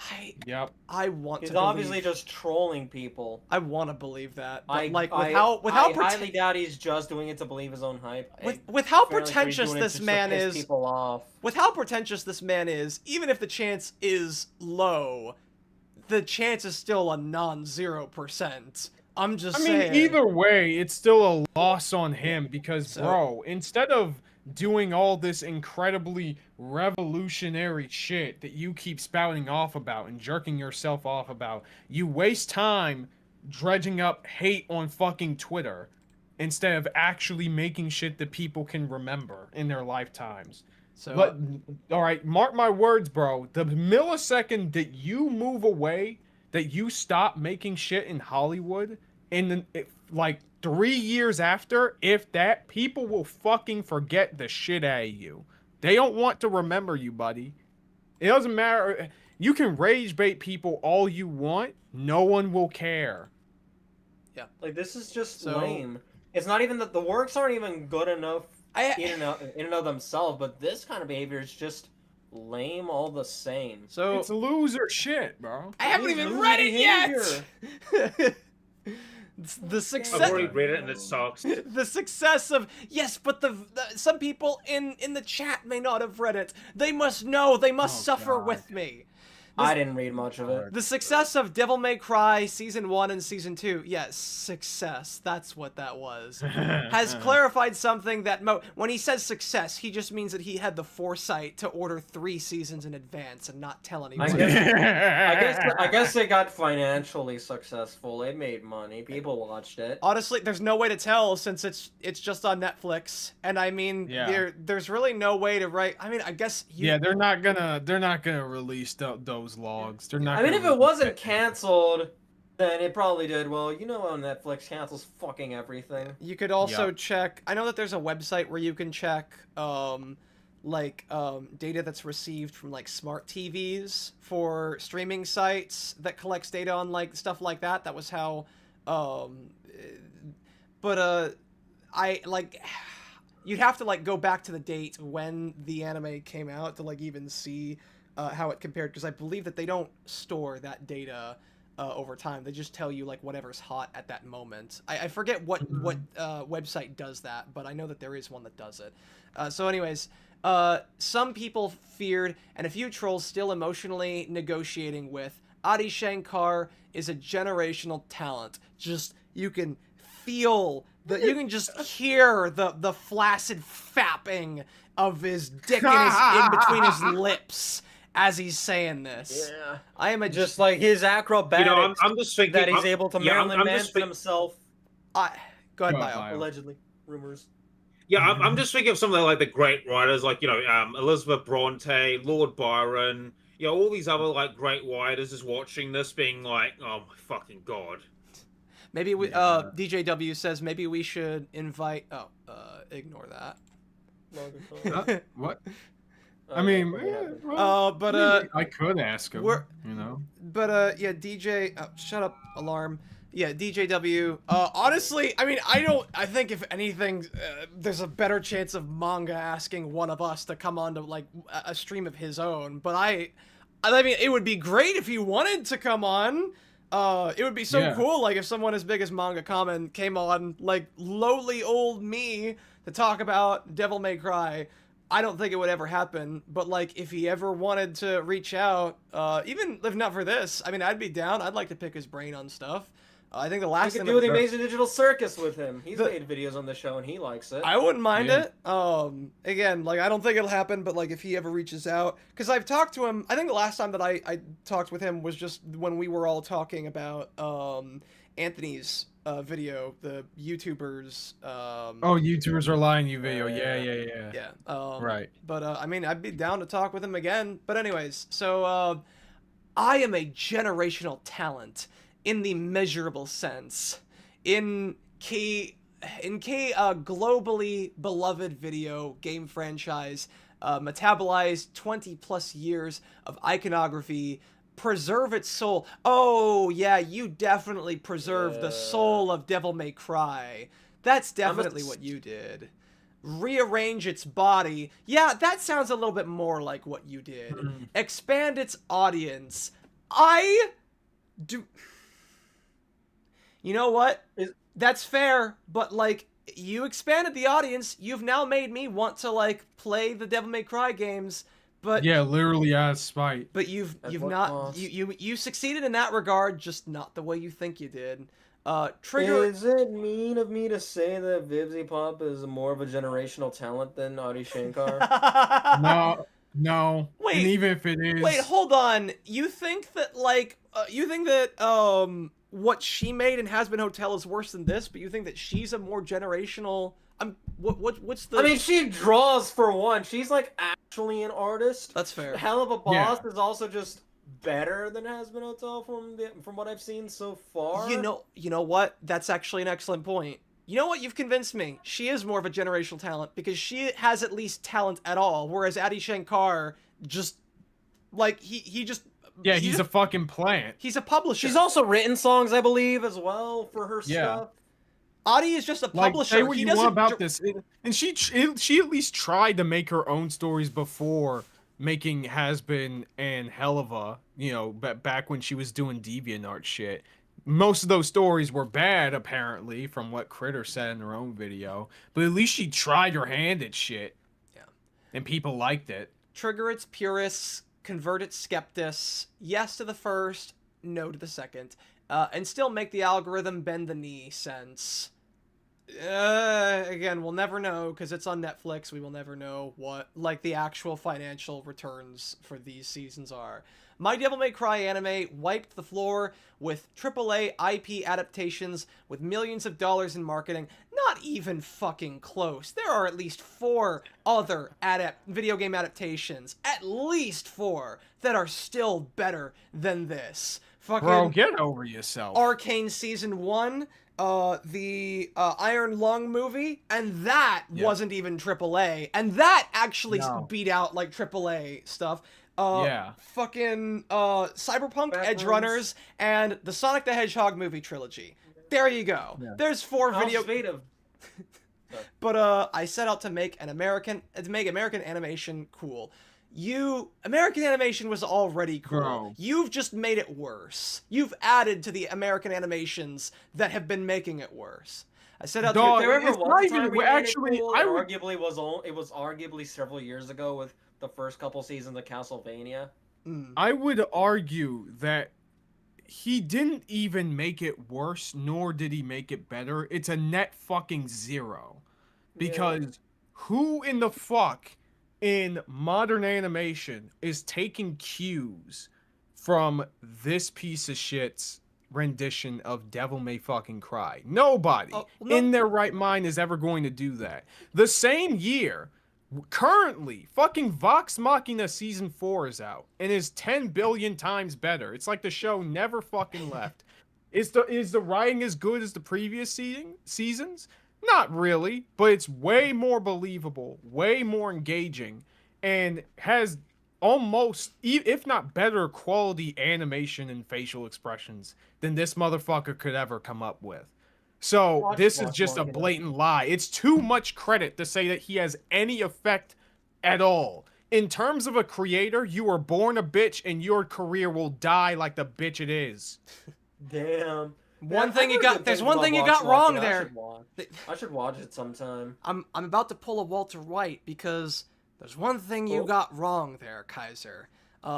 There is someone who would take tips from the terrible Netflix Devil May Cry. Yeah, Adi Shankar himself. Because he's proven he can suck his dick so well that he's capable of taking his own advice. I think that's taking more than the tip, dog. Well, that's because he's just so good at he just gets it so deep down there. Dick Reiner. Yeah. So I set out to prove that video game adaptations do not have to be flavorous corporate sludge assembled in a content factory by emotionally vacant brand managers who secretly load the source material. My guy, there were other video game adaptations that came out well before this that proved that already. And this is just what it feels like. Yeah, mission accomplished. No, not even close. Like straight up, this is what the thing you're saying that you seek not to do, that is what this show feels like.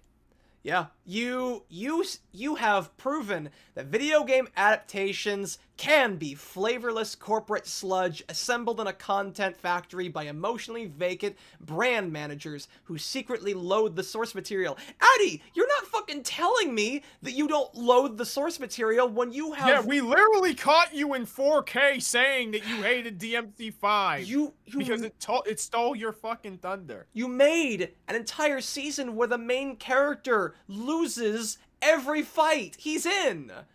That or he never wins on his own. Like, what the fuck do you mean? You think that that's what people want to see? You think that that's what reflects, like, a love of the source material rather than a loathing of it? For those who have been paying attention in the episodes, I have been showing you that... Oh, right, this was already... Each of the seasons make up the Force Edge saga, since the inception of the Force Edge saga was designed to be a movie trilogy. Like the Forced Edge saga. Forcing the edge down his throat saga. Yeah, It was designed as a movie trilogy disguised as a television series. One last thing, 3 is not going to be a normal third season of a TV show. With season 3, I'm doing something very different. I'm crafting a blueprint for how this game is won. See you all in paradise. Bro, the game's already over. Like, you not only lost, it's over. Like, the bleachers have been cleared out, the stadium has closed down for the night, and the janitors are coming in telling you, what the fuck are you doing in here? Like, you're not supposed to be here. Hey, security, get up, get this nut job out of here. No, it's the end of a Saw movie. It's just, game over. And the person's trapped and doomed to die. That's Audie. So, yeah. This, Fish and mail. That was definitely the main thing that was definitely worth bringing up. But yeah, it definitely explains a lot about the general perception of DMC, and also just there's a lot of context that I feel needed to be. Silver-haired freak, bitch, you have gone on record to say that you hate DMC. Oh, right, yeah, Kaiser, you read that out, didn't you? AKA the source material.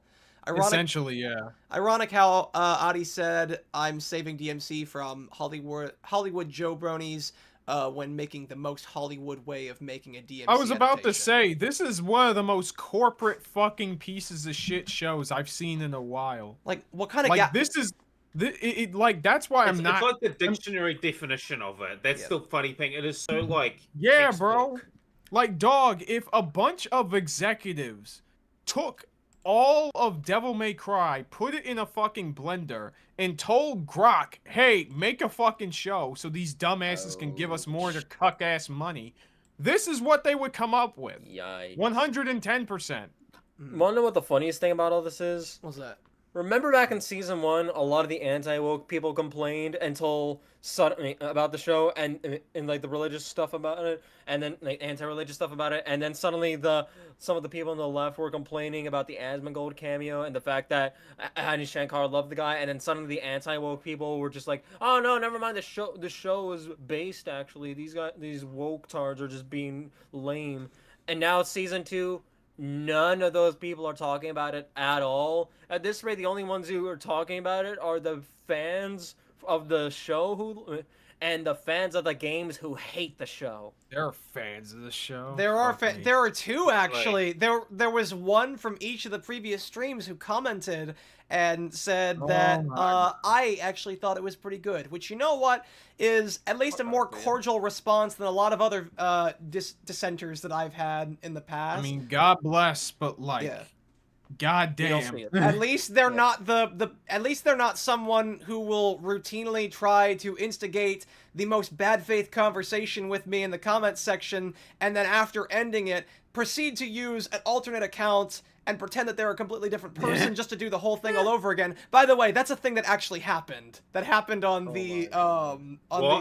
that happened on my last upload. The one about fuck, that was the Arcane / Breaking Bad / Dark Knight Rises video. Right, okay. There's actually, and here's the thing, here's how I know that they were all the same person, is because I noticed that... They talk the same and use the same language and all that shit. Well, there was that, but there's also the fact that every single one of them, coincidentally, when you go to their profile, they all say that they were created in the month of December of 2020. All of them. Some of them were like earlier in the month, some of them were later, but like all of them, they were created in December 2020. I was All like, of this that's not a It's all coincidence. me. And so Yeah. whenever I see someone who I feel like is making that kind of argument, and I see that they have that on there, I will hold their comment for review just for a day. And if they delete it and put it back up because they know that their comment has been held for review, then I'll just ban them because I so this guy this is going into Yeah, like a whole this other isn't thing. us trying to like silence criticism, guys. It's legitimately just some crazy person This trying to make it. Look, trying to make why it would they go to seem all this like effort a- for you? I mean, that's the crazy part is, I mean, you're basically Because winning they're if they go to all this cucks, effort. bio. Yeah. Because they're cucks who have nothing better to do. I don't think that there has ever been Jesus. anyone else I banned besides this one guy, and it's just because he was a I'm not even going into the full story because like that's just going into something else entirely. But bottom line is there was Yeah, we can do this off the air. We don't need to like air this dirty laundry live. But yeah, so that is Netflix Devil May Cry season 2. Yeah, the show sucks. See you guys for season 3. So Fucking Christ. before we end it, oh right, first let me well actually yeah, let's get some plugs first in case there's anybody who wants to do anything. Bio, you start us off and we'll go from left to right. Yo, hi. I haven't been doing YouTube in a bit because I've been busy with like RL stuff and just working on my like writing and shit like that. But like yeah, at some point I'll be doing a review about, you know, Devil May Cry, the original anime, and maybe talk a little bit about Devil May Cringe as well. It's just I've just been busy. I just haven't had much motivation lately. I've been busy with other shit. But like yeah, yeah. I'll see you all for season 3 or whatever next podcast we do on this channel. I'm having fun. Hell yeah. All right, CBF. Hello everyone again, I'm Serial Naval Gazer CBF. I basically finished scripting the triple character analysis on The Amazing Digital Circus. Well, I'll be talking about Ragatha, Jackson, Kane, who all three of them make for engaging foils with one another, though the last of whom doesn't really get talked about in these lines. So I'm basically, after I finish a few things off, I'm going to try to record it and hopefully get it out not too long after the finale drops on YouTube. I was one of the people who saw it, the finale in theaters, day 1 in fact. So there's that. All right. Kaiser, what do you got? Oh, you got a new video. Yeah, plug that. Yeah, I got a new video that came out. I did the thumbnail yesterday. for it. Hell yeah. Yeah, CBF did the thumbnail. It's Go called watch How to Take Out the Spice and Wolf, Old versus New, where I just compared the first episode of the original and the remake anime of Spice and Wolf, and just compare and contrast them. I did a lot. I had a lot of fun with the video, and I hope anybody who's watched it is able to like share it around or leave a comment about what they think about it if they've seen the show before. And even if you haven't, it's perfectly fine to just jump into, because I don't even spoil anything past the first episode anyway. So you're perfectly kind of good on that. Otherwise, I am planning on streaming during this next week. Because there is no Team Jack stream for this week. Raymond's got other shit to do. So more than likely, I'm just probably gonna have a bunch of videos on the docket, where I'm just probably gonna either just watch them casually or respond to them for like dedicated highlight segments for my channel. In which case, feel free to just. I'm probably gonna make a community post about it so that people can just leave their freaking suggestions. And all this talk of DMC is kind of inspiring me a little bit to make my own video talking about it, just because. And I feel so fucking inspired, guys.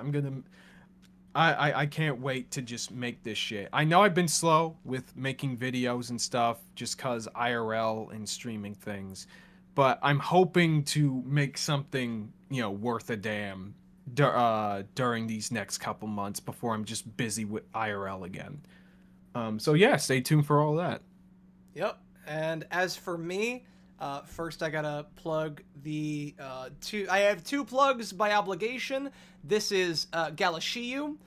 which is where the thumbnail was taken from. Again, just don't want to, don't want to pull a Noah and include art that I'm not going to cite. You should check out. You this don't want dude's to like artwork. accidentally download this person's like whole art catalog by mistake. Oh yeah, no, you slipped on banana peel, Yeah. and I just That meme was so clicked the download fucking button. funny. Yeah, it's not my fault. Yeah. So, and that's also what's used in the thumbnails in the Galaxiu. I believe I put that also, like the little logo or the little watermark, also in the thumbnails as well. I actually had to like move it over a little bit so that it wasn't cropped out of the image.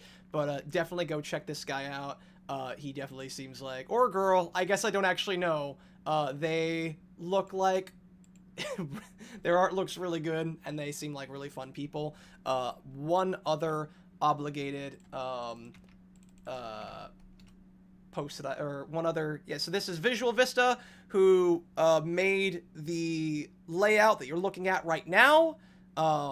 Go check them out, commission them if you want anything kind of like with the layout that I'm showing you right now. They were a great help, and yeah, both of those links to both of those creators are in the description below. As for me, as far as stuff that I'm working on, again, like fucking Kaiser over here trying to apologize for, not uploading anything. This is probably the longest hiatus that I've ever had. I'm trying to work on getting like some short, off the cuff, platinum takes videos that I can put out. There are one or two other longer form videos that I would like to finish. It's just trying to find the time. There's just been a lot of stuff that's been happening lately. Not just like this DMC stuff, but also a bunch of other stuff that happened recently. Some drama that I won't talk about. But anyways, I'm going to try to get something out probably on my adventures with Superman. But I'm just trying to get something out. Even if it's just a short video, just off the cuff, talking about stuff. Whenever that happens, it'll happen. Otherwise, I tend to do gaming streams once a weekend. Generally, they are either sometime between 4:30 and they start sometime between 4:30 and 5-ish Eastern Standard Time. Before DMC came up, I was playing through Resident Evil 1, my very first Resident Evil game, and you know what, after this, I may actually go through Devil May Cry. In fact, Daigato, I will address your comment. Oh, Pete, since you're done with the Netflix DMC, are you by chance in the future going to play the DMC games? Joke's on you, it's already been on my list, and the guy who recommended it to me was DSCT1999, who said specifically to start with 3 and play in chronological order. I don't know if I'm going to play the whole series, but if 3 is a good place to start, Don't play 2. I will. It doesn't exist in my mind. It's gone. It's been erased. And 4's like a bit mid, but like it's better than 2. It's just a bit mid at times. Yeah. Gotcha. So it's the 4 is even numbered mid, one. but it's not 2. So it's the even numbered titles that I got to keep an eye out for. Does that mean I should be worried if they ever make another DMC game in the future? Maybe, yes.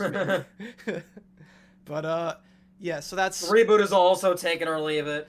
the only other thing that I have to plug is that I have not done it yet, but it's only just because like my Patreon just gets neglected so much, because that's also why I don't plug it a whole lot, because Patreon is just where people can donate to me. I don't really have much that I can really offer besides just trying to like put up more content and just continue being a content creator. But I will be uploading the complete reactions between me and Bio Gundam, as well as featuring some guest appearances of CBF, Kaiser Shonen, and IKnowNothing, of our reactions to the individual episodes of Devil May Cry. So if you want to check those out, those should be up sometime within the week on my Patreon. I believe it should be like even the lowest tier. You should have access to those, as well as our reactions to season 1 if you want to go check those out.